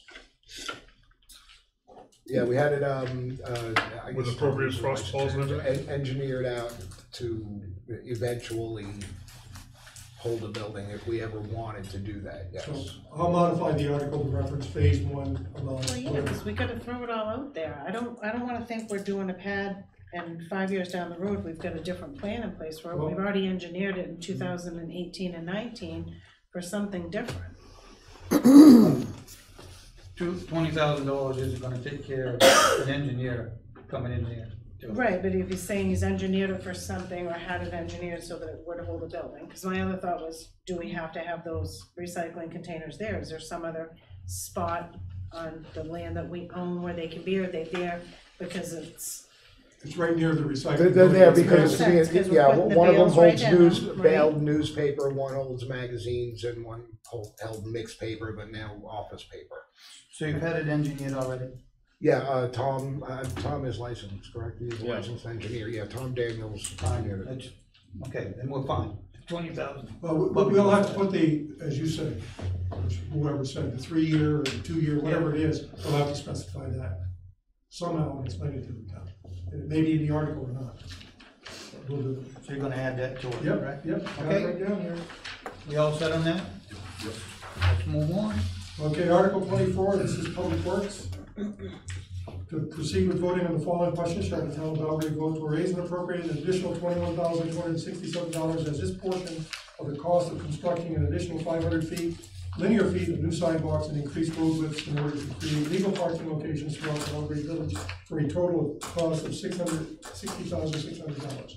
That $60,600 comes from the final cost that we got, and we signed a contract with DOT from last year. We had this article proposed for last year, but the recommendation was to remove it, because we didn't need to raise it at that time, to raise it this year. And this is for the Belgrade Village project. So we're only gonna have 21,000, 267? 21,000, yeah, based on what we have in the reserve account. Okay. The next, to see if the town will raise and appropriate the sum of $483,664 for general maintenance, plowing, sanding, and salt for town roads as follows, with any unexpended balance to lapse back into the public works, maintenance and paving capital reserve account. And the total there is $483,664, broken down: general maintenance, 500, plowing, 246,564. That went up based on the three-year contract we signed with the Warren, which went up on an average of roughly 7%, 7.5%, I think it was. And then salt and sand, $121,600. We increased the tonnage based on the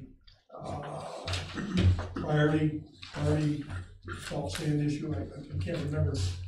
Morris, we went from 1,000. I can't remember what last year it was, but we went up to 1,250 this year in terms of salt that was requested. So there's that. Any questions? The next article, 26, I'm going to try to do my best here. The road committee is looking at a 3-year road project, and the miles of road, roughly 6.2 miles of road being paved. To do that cost roughly, with the current estimate of the interest cost and legal cost, $1,390,585. So what we've done here is basically wrote a request to have the project approved.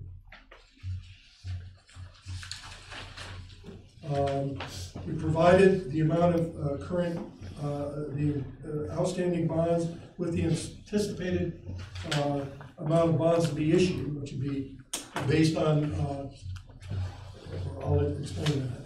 So we're going to put, essentially, the initial proposal, which is here, was to put $400,000 into the budget this year, and add $2,600 for the legal costs. And then the rest would be bonded, which gives you the $923,350. And then we would bond for the 2 years with the interest cost over the next 2 years and pay that off by raising the required money each year. This is basically the same plan we did 3 years ago. It's roughly the same plan you did 3 years ago, except for you had 9 miles of road 3 years ago, and you have 6.2 miles this time. The reason for that is paving costs have gone up roughly 20%, roughly. It went from 72 to 87 or 72. And interest costs have went from 1.1%. We're estimating right here 3.5%, but some of the banks that we talked to are indicating up to as high as 4.5%. So all of that is subject to, the market, so to speak. And so that's essentially what this does. I mean, I could read down through the whole thing, but essentially what we're doing is looking at paving 6.2 miles. It tells you what the roads are: Winsville Road, Bartlett Road, and Dunn's Road. And to rate the bonded amount in terms of interest and legal costs on that, to get that done over a 3-year period. If you have any questions, we can, Jack, I think on Article 26, you ought to eliminate the first 3 bullet points and just refer to the table you've got under the detail on the second page. So eliminate the first 3. And the reason I'm saying that is, number one, the numbers in your first 3 bullet points don't add up. They don't? You've got 400,000 in one place and 400,000 and then 400 2,600. Yeah, I explained it. Yeah, I just changed it. There's $600 Mistype. hanging loose. But number two, adding up all those numbers that are in that bullet doesn't come to the 1,395,585 because it left out the interest cost. But you've explained it all on the second You're page. saying, okay. Yeah, I just explained it all on the second page very clearly. Yeah. So I think you can just by reference with Okay. a point, Okay, take that over and take all this okay, verbiage out, good enough. We'll work with you on that. Okay? whatever. Writing these articles, sometimes, you know, takes. My second point is, do you want to refer to the Bartlett Road culvert installation in any place here? No. I did not. And I don't know whether the funding is gonna come through for that grant program or not. We were told the grant request was gonna be put out in July. In August, I asked, they said, we don't know if it's gonna come out this year. I don't know if it's coming out next year. And what Jack is referring to is the large culvert that will cost, oops, There was something on the radio this morning about those, that stream crossings. Money's being let loose. oh, that was this morning? No. I will check and we'll find out, but whatever, what we have to do is make a grant request. I've talked to those folks enough, they know that we're desperate for this, grant funding to replace that culvert. So, I didn't hear that, didn't even know about it. I'm supposed to get a call as soon as those funding ready. So, Well, as long, one way or the other, as long as it's covered, but it's a shame to really pave that Oh, bottom. totally agree. Dig it up again to put that big culvert. totally agree with you.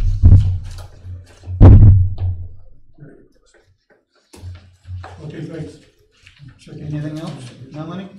Denny, where in the budget is the $60,000 that was mentioned at the last board meeting for those speed signs? For the what? For the speed signs, you said the Oh, road you'll see it, you'll see it. coming up. Yeah. Okay, so we'll make modifications to this particular, warrant article. One other thing, we have an item in the article above that for maintenance. But we also say in this article 26, consisting of road maintenance and paving.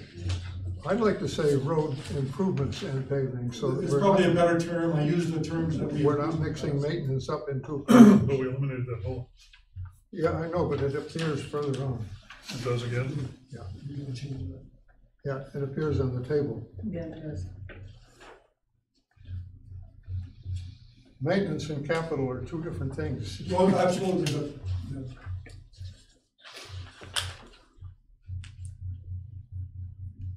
I'm writing as quickly as I can. Very good. Anybody got anything else? Okay, Let's go to 27. Article 27 is to see if the town will raise and appropriate the sum. Now, this is the first year of the thing, it's to raise and appropriate the sum of $402,600, $400 for direct cost and the road project, and $2,600 for legal fees for the road maintenance and paving project as outlined in Article 26. With all unexpended balances to last back into the public work road maintenance and paving reserve. One thing I do want to point out about that program, the road committee was very concerned that at the last three-year project, what happened was we bonded for all the money, and fortunately, we didn't have to use all the money, right? But we did anyhow, because we went forward and gave some extra road, I guess that was where it was. We rebuilt the road. We rebuilt the road versus paving it, I guess, whatever it was. So, yeah. So, the concern here was, well, wait a minute. We're telling the town one thing, and we're doing another, so make sure that in this article, that we're only going to bond the money necessary to meet the contract price that we get, the RFQs. In other words, we won't raise the entire amount of money. So in here, it states that. It says, we will essentially, not bond for anything more than what we are going to pay out. So if it's less, if we're gonna pay out less than what we say that we're gonna need here, then that money isn't gonna be bonded for. If we're gonna be if we're gonna pay out more, we're gonna cut work, and it says that in the article itself. So, we're trying to be, as Jack pointed out in the road committee meeting, trying to make it clear to the town that we're not going to do anything but what we're saying here, if there's, and we're not gonna cost any more than what we estimate. So, I just wanted to point that out just to make sure that everyone understood that. Okay. The next Article 28 is to see if the town will raise and appropriate the sum of $8,500 to purchase 2 radar speed signs. These signs are mobile and can be used for gathering information about our roads and to calm traffic flow in areas of the town and speeding complaints. I have received a number of complaints across the town about speeding in various areas. So I looked into the whole issue. Some towns have purchased these and are having success with them. What these do too is they provide the ability to target police at a specific time, because it'll tell you how many cars went above 5 miles an hour above the speed limit that you program it at, 10 miles, 15, whatever you program it at, and what time it occurred. So then you can say to Kennebec Sheriff Office, we know you don't want to come all day, so we're essentially telling you that between the hours of 4 and 6 p.m. at night, we're having 15 cars running through here at 15 miles an hour over the speed limit. So it does that, plus it does traffic counts, which we have not done on our roads. DOT hasn't done on our roads, and we haven't done since the last time I think it was done was in 1988 or 2000. I can't remember what. So that was the purpose of this. Now there's a wants and needs issue, right? I'm sure that Melanie was ready to point that out. Not the only one. Well, and 2 of those doesn't equal 30,000 either, so I'm like. No, it's not 30,000, it's 8,500. No, it says 30,000 is the budget Oh, requirement. no, that was a mistake. No, it was a typo. I forgot to tell Melanie to change. Is it 8,500? It's 8,500. Howard, go ahead. Not only this is a want, but it's absolutely not needed. I had a conversation with Jake Roddy, who was a state trooper. And the only reason there isn't a speed sign right now on the Wingsville, on the West Road, is because with the anticipation of potentially snow, they won't put the signs out. And so when I saw him a week ago, he said, I'll have the sign up tomorrow. I'll have to check with my sergeant, but I'll get back to you. And he checked with his sergeant, and the sergeant said, no, they're no longer going out. Kennebec County Sheriff has a sign, the state police have a sign. He is more than willing to come and talk to the board and talk to you about speeds, about speed limits, about enforcement.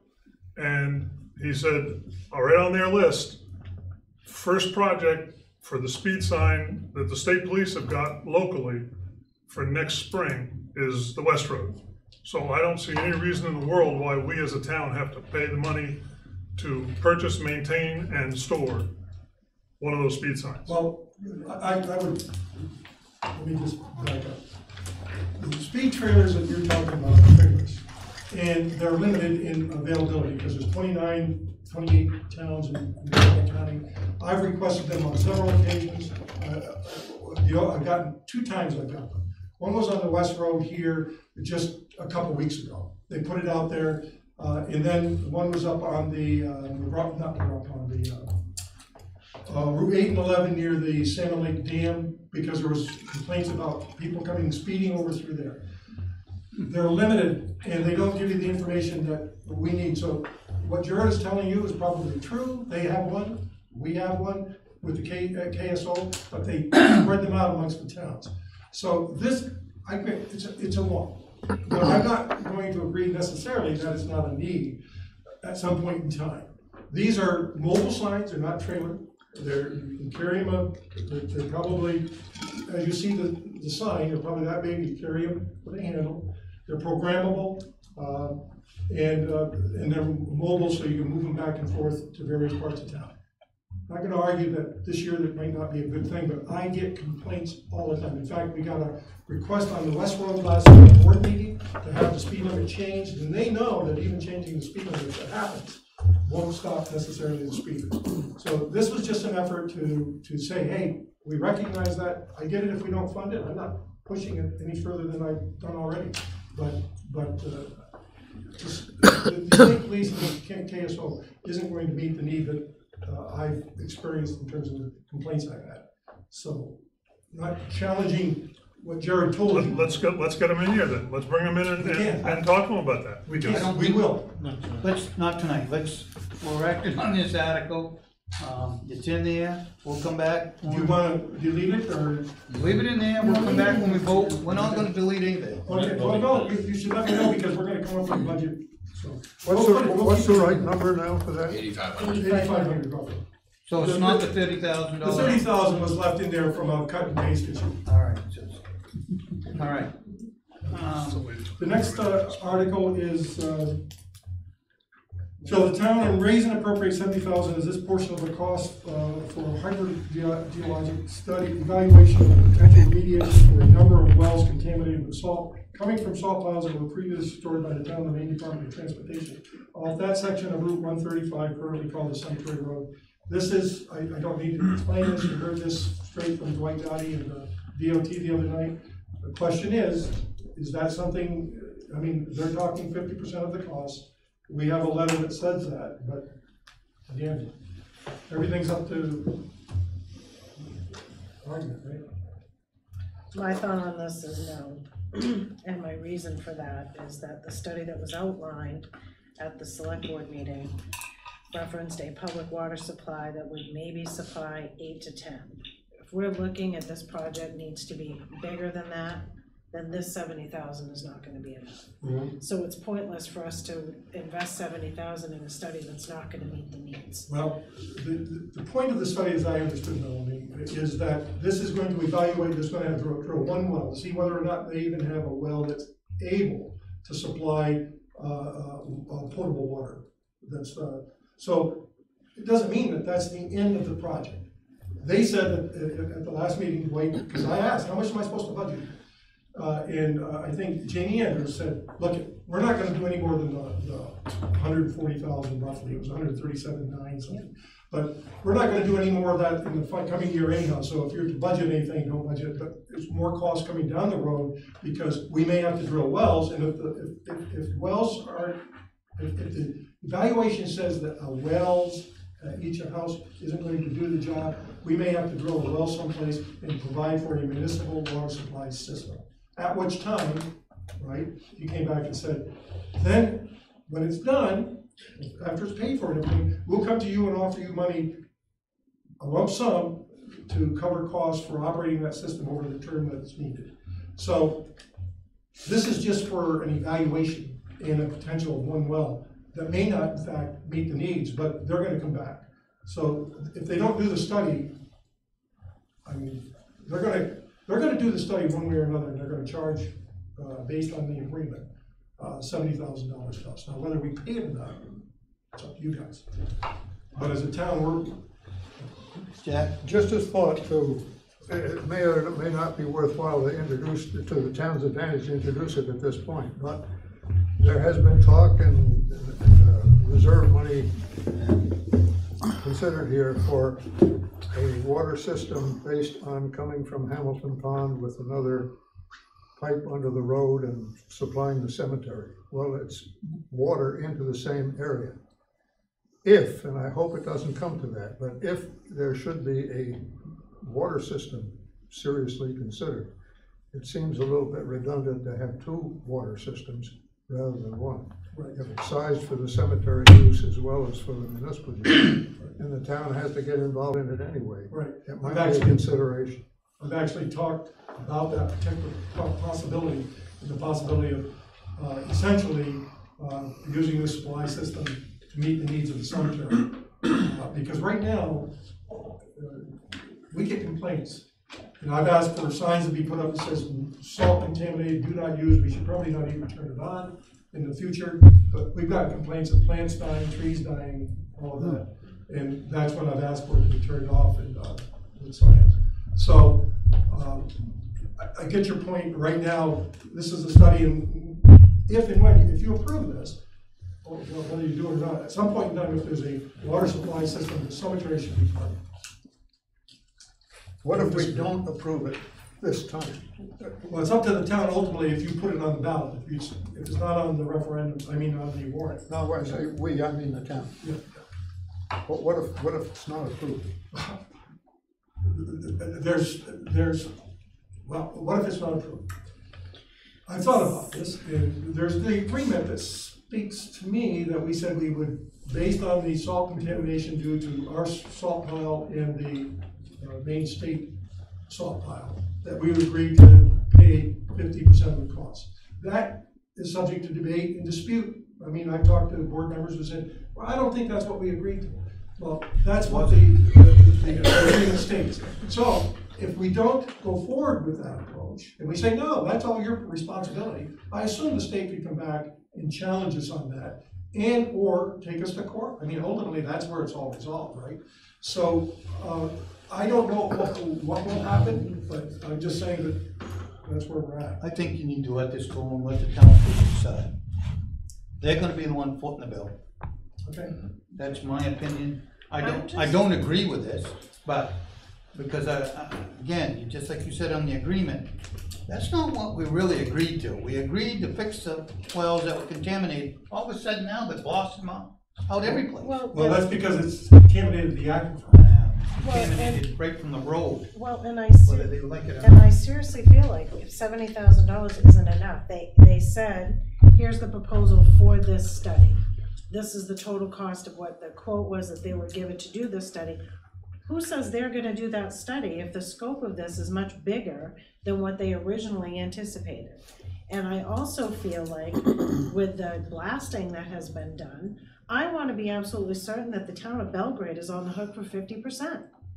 Well, Because we've had blasting in numerous areas, we all know there's an aquifer. This is not gonna go away, I You know, guarantee it you. isn't gonna go away, but I also feel like the scope of it isn't necessarily 50% Belgrade's Right. Well, issue. So I hate to say, I agree to 70,000 for this, then they don't do the project. Well, Or if they they don't do don't the do the project study. as outlined, and we don't pay for it.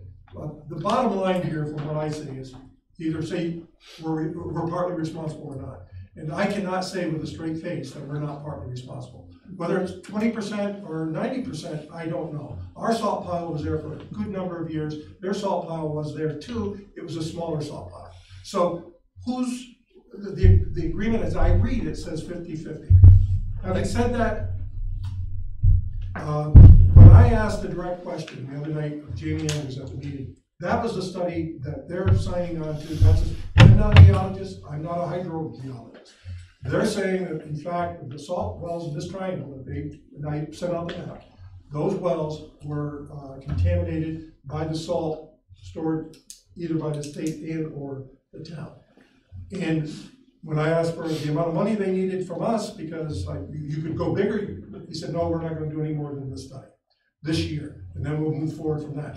When the question, I think there was a question asked about, well, what happens after that? And they said, well, then there's this whole thing about a water distribution system, a supply system. We're gonna have to do something, but we're going to go forward and do it regardless.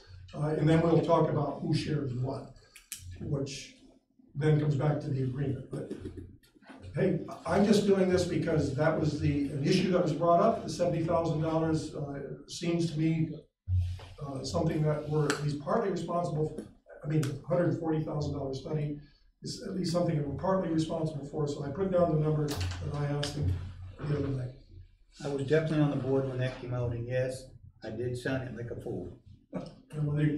Well, because I feel like at the time, we were talking about a handful of wells. When you look at That's Mr. right. Riddle, who was on the same news program as you were yesterday, he said, my well was fantastic. And then there's all this road construction, Right. and then there's all this blasting, and now my water's bad again. Well, what he also said in that whole newspaper article and the news story on Channel 8 was that, in fact, I think Dwight Dowdy was mentioned in the news article saying that, in fact, we understood that's a lot of ledge up there, the road salt was put on there, and that contaminated as well. The first time, the second time, the same thing happened. He said there was no place for the water to go, but he's on that downslope side of the ledge, I guess. And so that's why his well is, and they admitted that salt well contamination was the roadside salt. We're not, as I understood the article in what he said in the article, we wouldn't be responsible for that. That's road salt. Brings up the whole issue of salt priority, but that's a different issue. All right, I think we need to All get right. back to the application, see where we're gonna go with this, and We can think about it some more, and we can get more information as it comes along, but that's what I understand. I'm not arguing with anyone, I'm just telling you. No, we're not. I'm pretty sure something's gonna have to be done here, but I'm a little bit concerned about approving a fixed amount of $70,000 right out of the bat, because it leaves no room for negotiation. It just, Well, that's what I'm it tends to be a self-fulfilling prophecy. Once people know the number is $70,000.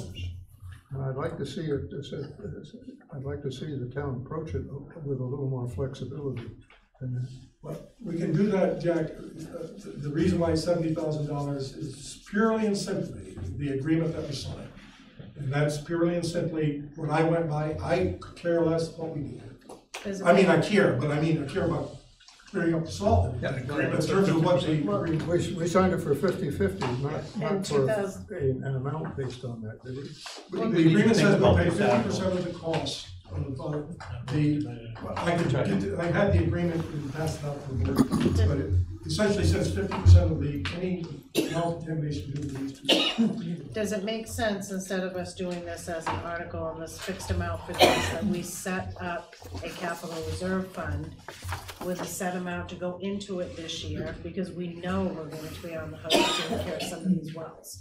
So we put this amount in there, and we use that reserve account to pay, and we put money in next year to pay for whatever Belgrade's portion is going to end up being.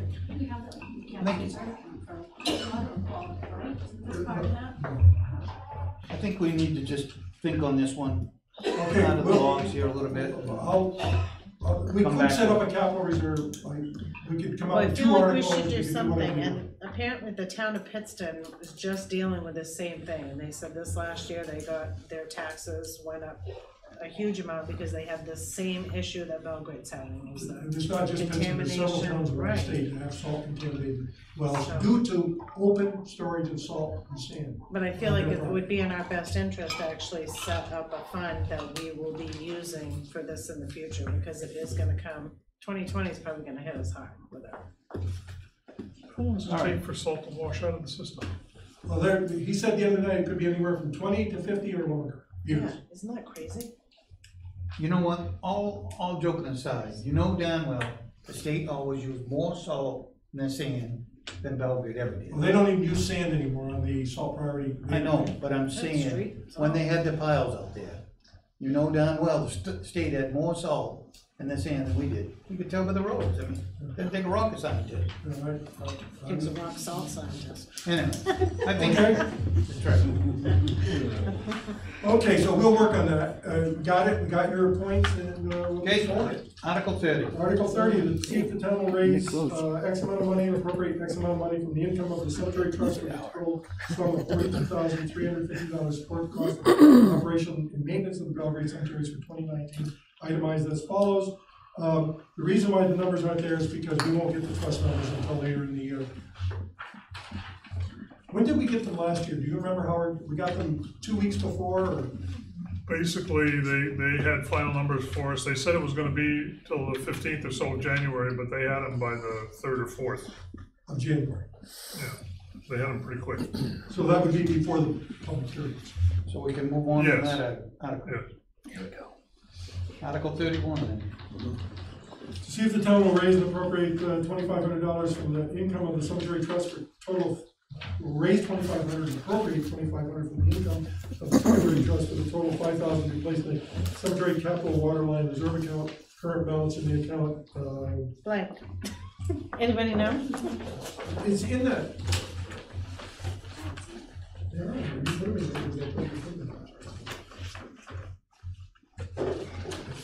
We talked about this a little bit at one of the other review meetings, and I guess one of my questions is, where is the plan spelled out as to what the project's gonna be, what the total cost is gonna be? Are we just gonna keep putting $5,000 or $2,500 Well, I was in? thinking, how much is in there now? We've been doing this for a long time. I do know the salt has caused damage to pretty much the whole system. So eventually the whole system's gonna have to be replaced. $17,387 going into, at the end of last December 31st of 2017. And then 5,000 is going into that 22,000 from last year. Yes, go ahead. You're speaking just for myself as a budget committee member, and as a citizen in town. I'll be glad to vote for this article and for the next article on the water system, if and when the town has a plan and a schedule and a budget to finish the job, not before. Problem is we need fresh water, not salt water. Okay, so I hear what you're saying, it's twofold. One is the water supply system, and the other is the next article, which we haven't gotten. So on this, shall we leave this and move forward, or? That's just for me, I know, I heard that. Okay, so if we're okay with that as it is, Article 32, to see if the town will raise and appropriate the sum of 5,000 to be placed into the Plan 5 capital reserve account for future surveying and construction of a new cemetery lots, current balance of the, and that's, what's the current balance? $20,000. And that, Jack's point there is, and I talked to Phil, and he said there was a 5-year plan. And so what we need to do is provide that 5-year plan to the budget committee. Could you get that to me so that? Yeah, I'll see if Phil's got it, so. There's 20,000 in there, we must already be 4 years into the plan. So one more year and then we're magically at the 5 years. Well, remember too, that there was a generous donation of time and equipment on part of the Hallows. To do that for free. That's a project that would have been 50,000 plus. So we have to bear in mind all that.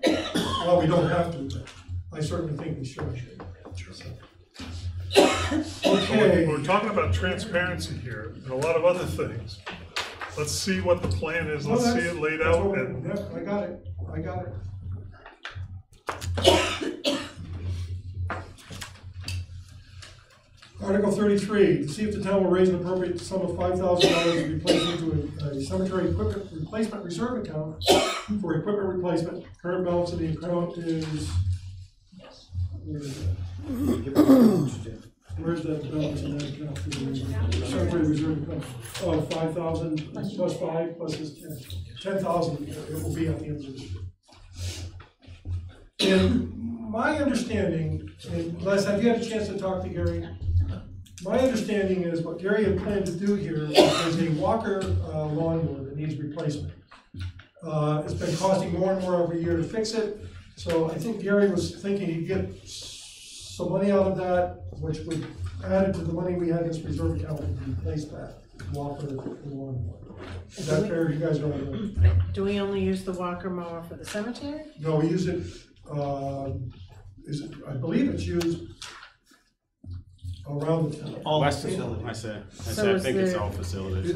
So is the cost to replace it is gonna be split I think the between- walkers are only used here and the cemeteries. At this facility in the cemetery, we use the Kubota for everything else. Okay, so then we'll have to, okay. So then we go down to facilities and grounds. Melanie, I know you talked to Gary, Les is here, anyone else that knows. To see if the town will raise and appropriate the sum of $200,262 to support town facility maintenance, and there are the categories. And the total $200,262. Okay, any questions? we've got expenses for Dalton, but we don't show Dalton as income on the deferring figures. Is this 12,800 represent what? For the Dalton rentals? Well, you said you want to spend 12,800 on the Dalton property. In addition to what we get in for rent? No. The Dalton revenues come in to a facilities in Right. ground reserve account, which we pull money from as necessary, and we did this summer. But I didn't see. It's for all facilities, that's in the reserve account. That was by a warrant, I can't remember the warrant article, but it was one in 2012, I think. And it was changed so that it all went into this one municipal facilities reserve account. But I didn't see on the, where we list the money that the recreation department is gonna be donating and. But we don't offset, that's a reserve account, we don't offset taxes from that. You're talking about the offset for taxes? Yeah. Yeah, we don't offset taxes. Why not? from that. Well, that's a good question, I don't know, but we don't. I mean, why? Because as I understood, the whole rental thing was meant to pay for, the facility that we bought. And then it was put into this reserve account by warrant article. Right. Now, you'd have to change that warrant article, to say that we could use that money to offset taxes. That's not the way the reserve account is set up. Well, I believe initially wasn't the reserve account was set up, so once it was paid for, it would be used towards facility maintenance Yes, costs. exactly. So, but then I'm looking at, when I go into facilities for Dalton, I guess there's this part of me that says we are looking at $5,200 a year in repairs for the Dalton property. Well, And I'm like, $5,200 per year, so this is $10,400 for the last 2 years. And if it's costing us $10,400 every 2 years for repairs, we shouldn't be owning it. So I look at. And know that I the was roof- totally wanting us to own it, but I'm looking at this and I'm like, that's crazy. I don't know, I'm not the maintenance guy, I only understand what Gary put down that he, in. I knew that the roof, part of the roof was replaced, they have to do some more work on the roof on the number 8. Is that 8 or 10? The red. I can't remember, it's the red. Well, one. I think it's 10. So for the furnace, we have $200 in per year. That's for cleaning. That's cleanings. So the cleanings, and is there more than one furnace? No. Okay, so that's one furnace and it's $200 to clean it. The building repair, we have 3,000 from last year, 3,000 that we're asking for this year. So I personally would like to see it spelled out what we're using this money for, because I hate for us to just assume we have it. And then we don't really need it, so where does that money go? Well, my understanding is, again, unless we're gonna have to talk to Jerry a little bit more. My understanding is that there were some repairs that had to be made, and there, like, I think this past year, there was a cellar leak, or something like that in water. So you really never know, so he put money in to cover potential, I guess. But we can talk to Gary, because Gary said he'd be available for us if we needed. Well, so then I'd like to see what did we use last year, and if, you know, We can get if we that. did, because honestly, I mean, if my house cost me $10,000 every 2 years of maintenance, I wouldn't own my house. So that's, and the electricity Well, and the stuff is. right, the electricity and the heating and fuel, it's because we agreed that, we would increase the rent and we would start paying the electricity. That was And just- it Right. wasn't budgeted last year, so we had to Yeah, add so that to the I did have budget, those in that. 7,400. That works out to $616.66 per month that we're budgeting for electricity and heat. Which Just, seems, yeah. which seems to be substantial. So can I ask what we're getting for income on those properties? Well, it's, you have the income. I mean, in previous years, it was about $17,000, but we haven't rented one of them for several months, so. Can you get that information, Yeah, we can. have it for the next meeting? I don't wanna sit here and dwell on one building.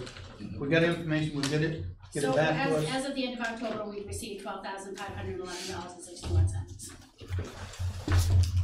Is that fair with everybody? Get the information back and then move on. So we'll work on that with Gary. We may not have all we need, but we'll get there. Why are we subsidizing? Why are the taxpayers subsidizing that property? I'm not sure they are. Okay. They are. That's something we need to find out. Okay. We're then let's making see- more money on let's the get property than we're expending. if that's Okay, the then question. let's see where that gets laid out, because that's what I'm asking you. I don't That's see right. it, I don't see where it's laid out here that way. Well, okay, we can get that information to you. The article was just here to say what the expenses are. Thank you. Okay, One question if I may. In coming up with a facilities budget, are things like electricity and heating looked at on a comprehensive basis, or are they the estimates made by the persons managing those individual facilities? Just. what do We you- did when we agreed to pay for, as you may recall, there was a freeze up last year because people were, one of the residents was trying to skimp on oil, wasn't getting it filled up, and was taking 5-gallon cans. I'm not suggesting Ran out of that. oil and it froze up. So as a result, there was an expenditure that we made, a significant expenditure made to Bob the plumber. So the recommendation came out that we should pay for the oil and heat to make sure it's filled up and provided, so that the heat's provided and everything, we protect our investment. So that's what we did. I had Melanie go back through and look at all of the previous, when we were paying for that, the expenses for that, to give me an estimate of what the rent should be to include heat and electricity. That's what was done. That's how we came up with the $950. I'm not talking about just the Dalton property. I'm think talking you're talking about right every across, piece right of- across the board, the Coordination. coordination of the I estimates. think we just got back on that, because we've been on that. I think so too. My focus was the. I know, we're off it now. Okay, I'm Move sorry, on. I'm sorry. Answer, can you answer that question, John? No, we are not, as the maintenance guy was not looking at facility by facility. What I have done though, because of the concern that you expressed, I think at a previous budget meeting, we went out and purchased locks. So we locked down the facilities here and we keep them at, in the summertime, what is it, 76 to 80, and in the wintertime, 68 to 72, and I get complaints. But that's what we do, but we don't look at it on a. The answer is no, then. Correct? That's the answer. Okay. The answer is no. Maybe it was Ellen? worthwhile. All right, I got more questions. We have in water quality in some of the facilities where it's $100 a year for water quality testing, and other facilities is $200. Where are those numbers coming from? And also, we get some crazy prices in all of it for fire extinguishers. I have not in my lifetime seen a $400 fire extinguisher, so I'm wondering why we're purchasing these. Do we not have them? It's Again, the maintenance of the fire extinguishers. We pay Central Central Maine Maine. Fire to come in and do maintenance on these fire extinguishers for different facilities, not That's- actually. that's for a- fire But it's not for a fire extinguisher. There are some that do cost that Oh, much yeah. money. Yeah, Yeah, well, there are some, but my Specialized, thought was, they're do we not specialized. have? Computer room. So they're not purchasing them. I mean, some of them we do purchase, but it's mostly for the maintenance of them. Yeah, because we have the town office, $400 for the fire extinguisher. What exactly are we doing to the fire extinguisher that needs to be done every year for $400? They have to be tested. have to be tested. They have to be That's the tested Department of Labor. at $400 a pop, but other facilities are less than that per pop. So do we have different types of there fire are different types. extinguishers? Different sizes. More of them in some facilities. And what about the water quality? The water quality test, I can't speak specifically to, but in like the town office here, we have to test, we test the water quality. I don't know, he checked out the prices for that. It's $95 every time you do it. And we do it, is it twice a year? In the public facilities, I think we have to do it. Because so many town times a office, year. then we're only budgeted for $100, so if it's $90, we have to do it twice a year, we're under budgeted for that. Well, I don't think we're under budgeted, but let's look into that and provide that answer back, because I can't give you that detail. Hold on, I had it, so, because I put a question on it, I said, why is it?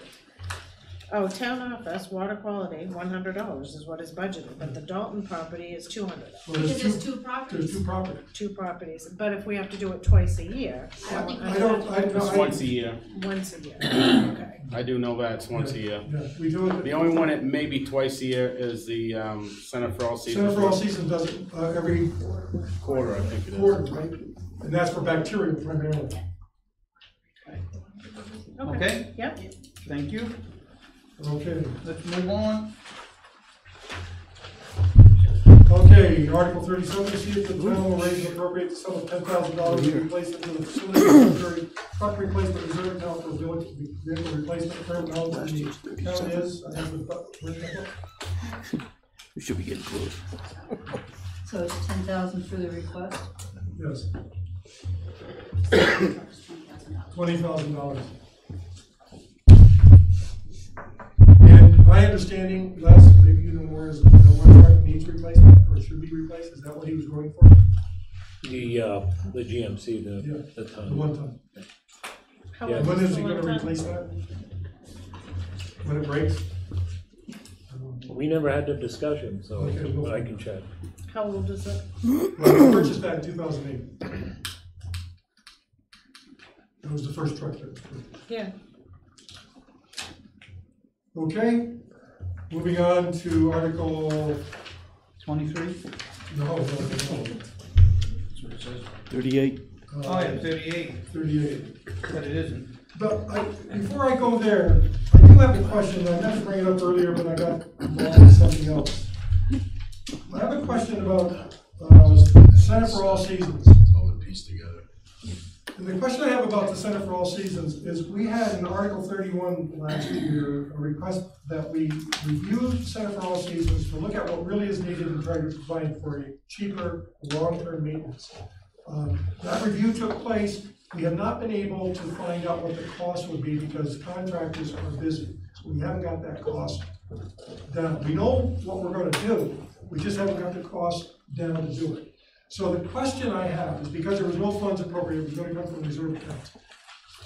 The question I have is, should we continue under the Article 31, or should we put another article forward explaining the fact that we haven't been able to get price fixed on that, and that we were going to continue doing that. We did nothing with the building this summer.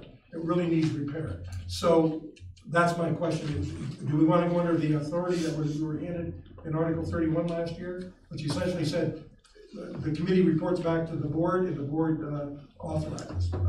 So from the reserve. I would think you'd probably stay with that. Stick with that and not have another article. I'm just bringing it up You're because. just gonna confuse people if we haven't. No, I'm not have an disagreeing, article I'm on the just same. bringing it up because someone had raised the issue to me and I said, let me ask the board. So that wouldn't be part of, if it's not used, then it rolls into the It's, undesignated fund. no, it's Because still it's in already the capital in the capital reserve. reserve, okay. Okay, I don't think we ought to do it. so Article 38, 39, 40, 41 are all trust issues, I think, yes. So we won't know anything about those until we get the accounts, the trust accounts. Okay, all this misnumbered ones, are we going back over those, or? Misnumbered. Yeah, I've got 23, 30. From 37, we go to 23, 34. Oh, I'm sorry, I missed it. Okay, I'm sorry. Okay. Hang on, Hold on, got a hold on. question. Yep. Go ahead. I jumped ahead. Two of these, I think, are the same thing. Maybe I'm wrong, but 38 and 40. Aren't those identical?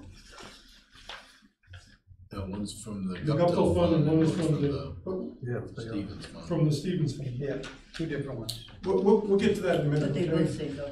No, they No. both say Gupta. They're both the same, I think it's just a type, cut and paste typo. Is that a cut and paste typo? Yeah, I think so. Yeah. Hey, nice catch. A little bit. Yes. We'll check that out. This one says Gupta. And then put down some. So the numbering, I did say that the numbering was screwed up in the first place.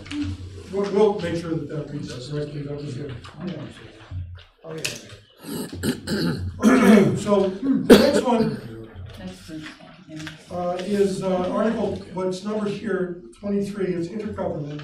And this is the one that Dick Green and Tim has been reading here patiently. Boy, how good for you.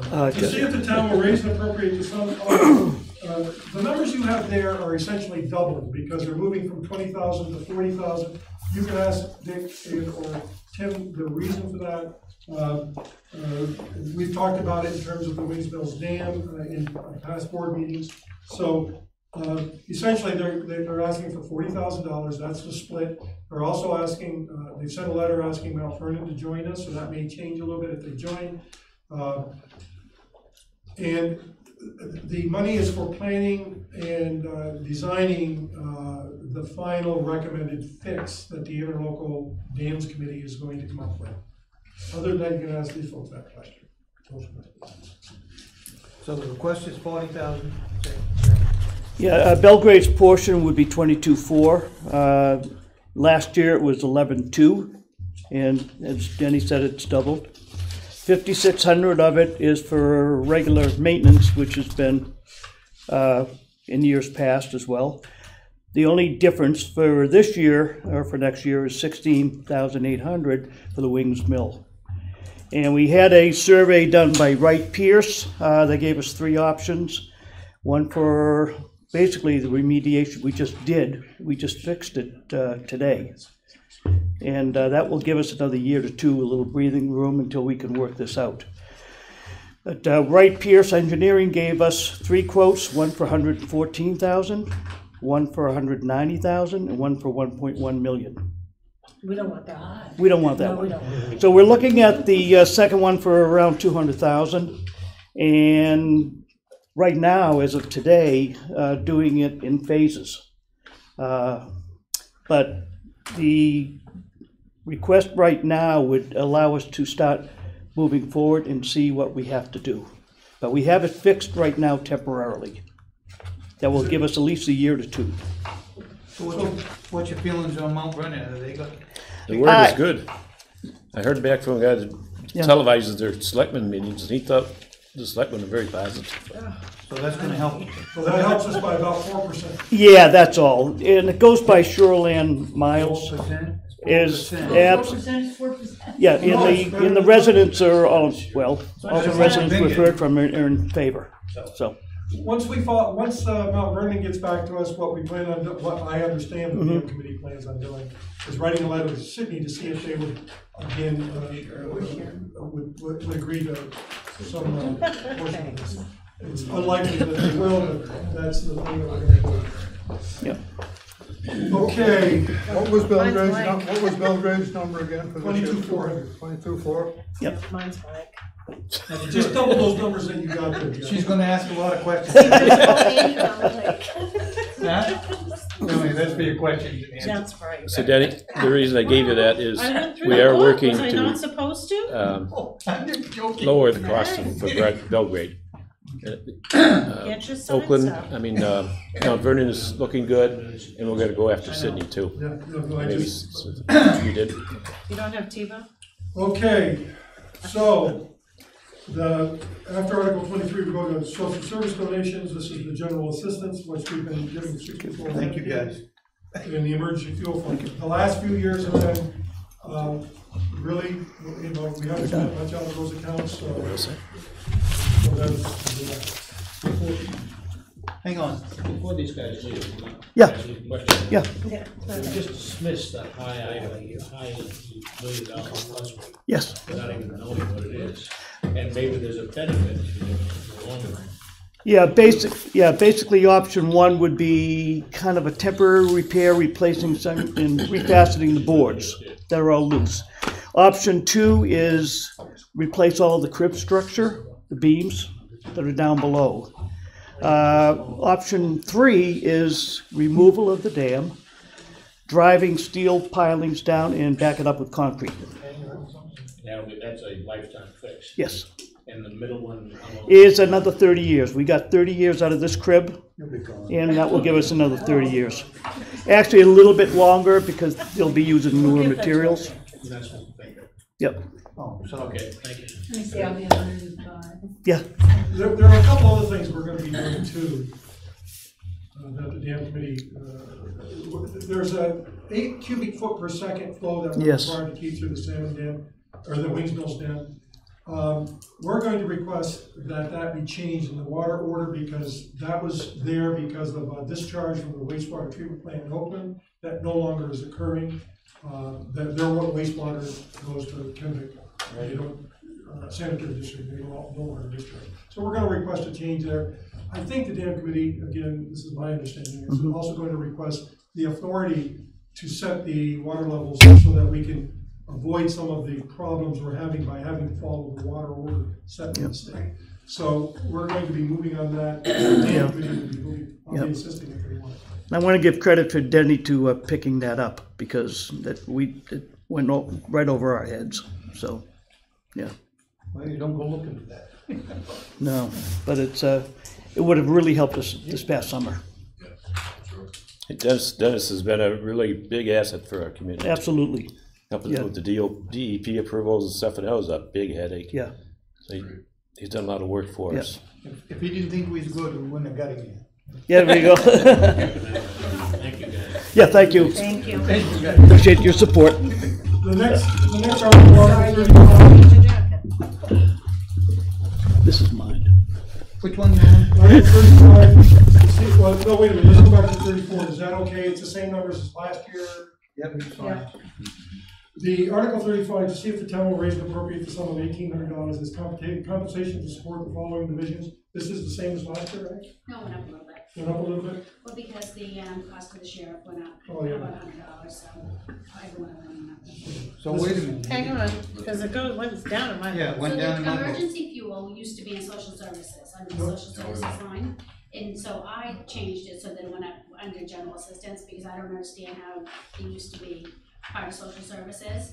So that's why the number, Article 34 went up. Oh, I see what the question $1,000. was. Right, but Yeah. if you take that $1,000 That's out, what you did. then it went up $300, which is $100 for each one, because of the price of the sheriff went up for each event. Get rid of that. That emergency fuel should actually be tagged the emergency fuel assistance fund. That's what the, Get that roll We're on. still on. Oh, it's emergency fuel. Okay, that's now fine. 35 is the request for Memorial Day, July 4th, and the holiday stroll. I think that's consistent with what she just said about increased cost. You say it's gone up, but the 2019 request is. $300 more if you subtract 1,000. Oh, I see, out of the. Okay, the trust activities, It seems like, excuse me, it seems like we've had this situation when we've been transferring accounts. Is there some way that that can be put in there to explain why $1,800 is not a $700 reduction? Yeah, I see. I mean, this is what we got into a couple of years ago when we did a massive change and everybody was completely confused. We'll just identify that as being moved. Can you put something? We'll work on it. Okay. Some lovely arrows from here to here. All right. Okay. Article 38, 39, 40, and 41, we discussed that. We're gonna pick up on, we'll correct what Katie identified. Change one of them, either Yeah, 38 or we'll 41. Then Article 44 is essentially the estimated amount. Again, the 79,250 is an estimate. We will get the final numbers at, when do you start? I have no idea, I called her about it, she didn't tell me. And then debt service, there we are there. We're gonna have to change, well, we won't have any debt services coming year because they'll be funded for the next 2 years. But I do want to say on debt service, and the first one for Salt and Sand Sheds 10-year bond, our request last year was $50,334. That's what we spent. So we have a 10-year bond, we're going to be paying it. I would like to pay it off this year. To pay it off, it would be about $55,500. So instead of just making our payment of $50,000, I'd like to just pay it off, and that's why I asked for $55,500. It was the same from last year. Yep, sounds good. And then there's the next fourth year payment issue. It's the same, not much we can do about it. Yep. 43 to see if. Excuse me, back to those trust activities, 38, 39, and 40, those articles are gonna come up every year. Can't they be handled as one article in a tabular form? Oh, we can try that, sure. I don't think there's any prohibition against it. It's gonna be a routine. Except, well, I've heard this complaint before that. That we offset it comes from different places, so I don't know how to put that out in one article. Yeah, I guess there is an issue, but I wasn't thinking of that. I think when we're talking about specific funds, I think Becky has said that you need to identify. They're all gonna be payments from the general fund, the general investment fund.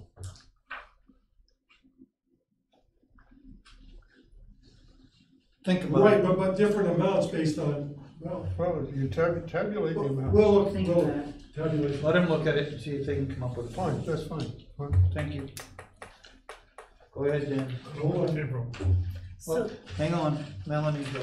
Amount totals under the debt service, 2018 request says 500,138. 2018 actual says the same. 2019 says 105,393. Because we had the 2-year road bond and we paid it off. So we no longer have to ask for it. Okay. Maybe that should be a bullet point in there, Right, because I'm like, these don't equal this. just so those numbers add up. That's number 42.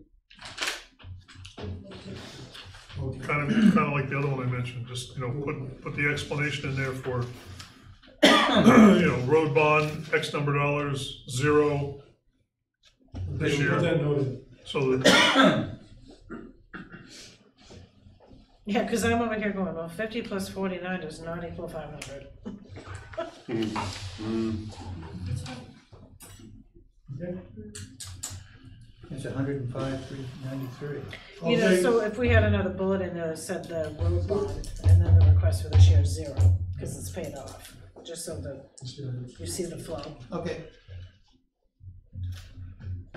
Okay, Article this, 43. Article 43 is to see if the town will raise and appropriate the sum of $50,000 to pay interest charges and costs associated with the tax anticipation note 2019. Interest rates have gone up. Last year was it was $50,000 this year. We brought that down after we went out to bid. That was with our assumption that the interest would be at 3 to 3.5. It could be as high as 4.5 this year.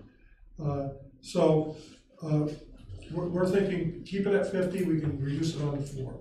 That's what we did last year, the 33. Okay? Additional articles, that's a warrant article.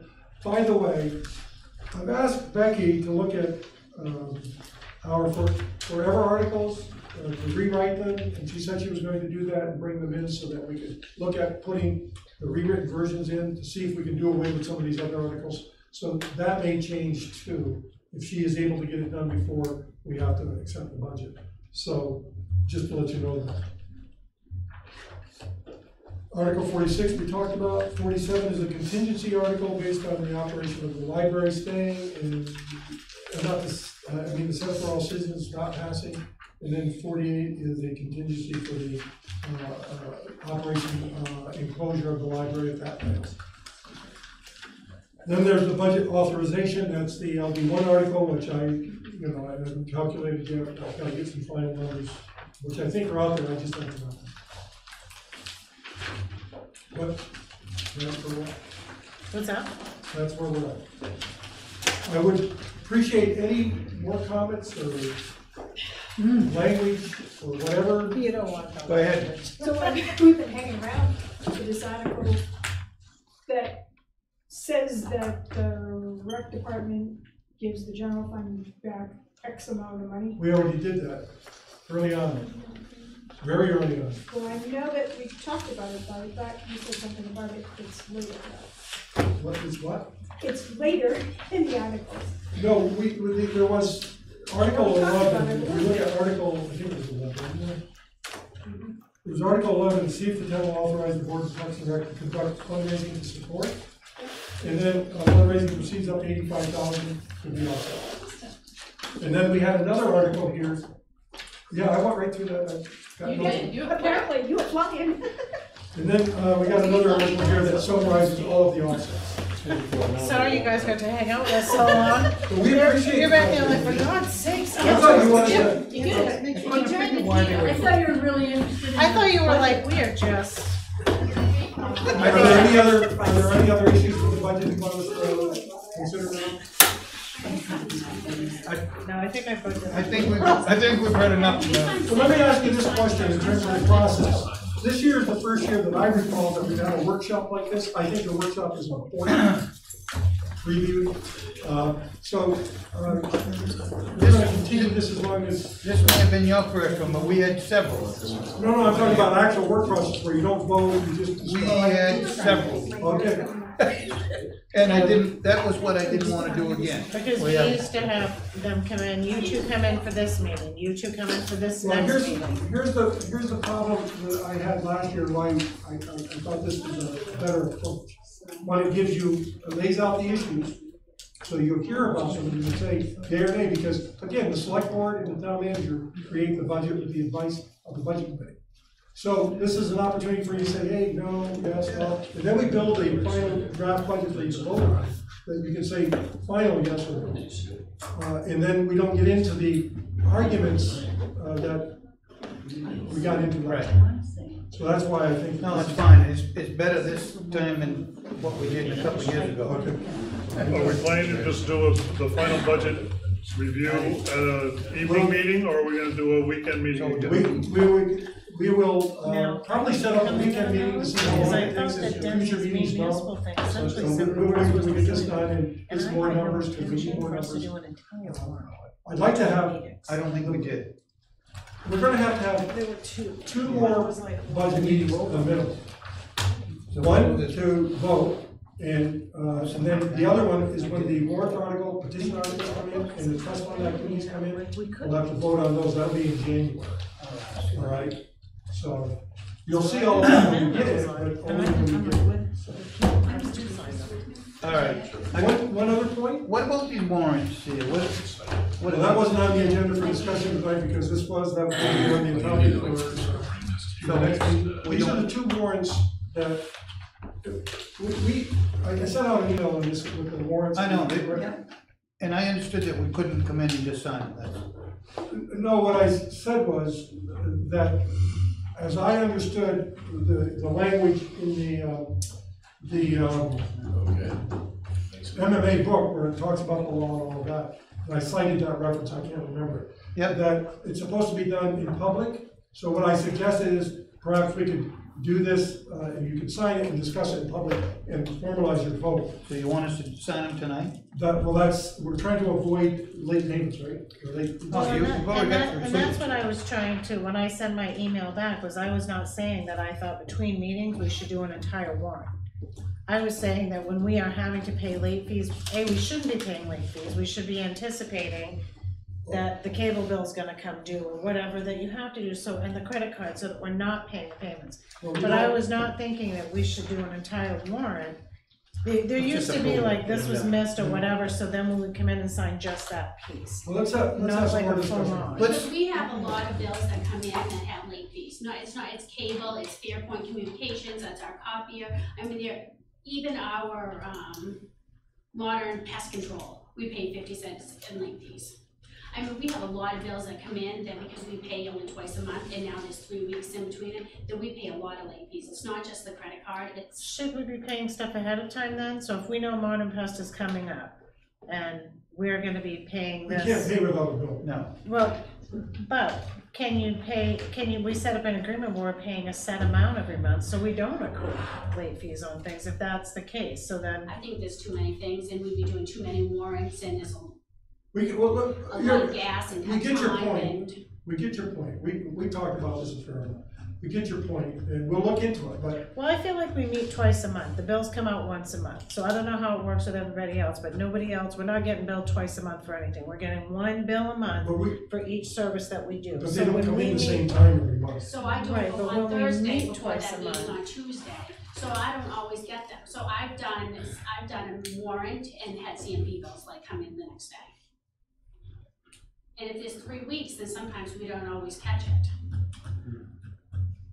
Okay, well, let's see what we can do. Let's act on this warrants here, so we don't have to forward it next meeting. You guys fine with that? Yeah, I'm fine with it. Read them off, Melanie. All right, so I make a motion that warrant number 132 in the amount of $1,439.66, which is Kai's Carpenter Insurance Agency for accident coverage. Do I hear a second on this? Second. Moved and seconded, any discussion? Seeing none, all in favor? 4, 1 not here. Okay, second warrant number 131 in the amount of $29,408.85. Second. Been moved and seconded, any discussion? I don't know, we haven't seen it. Looks great. You didn't get the email on it?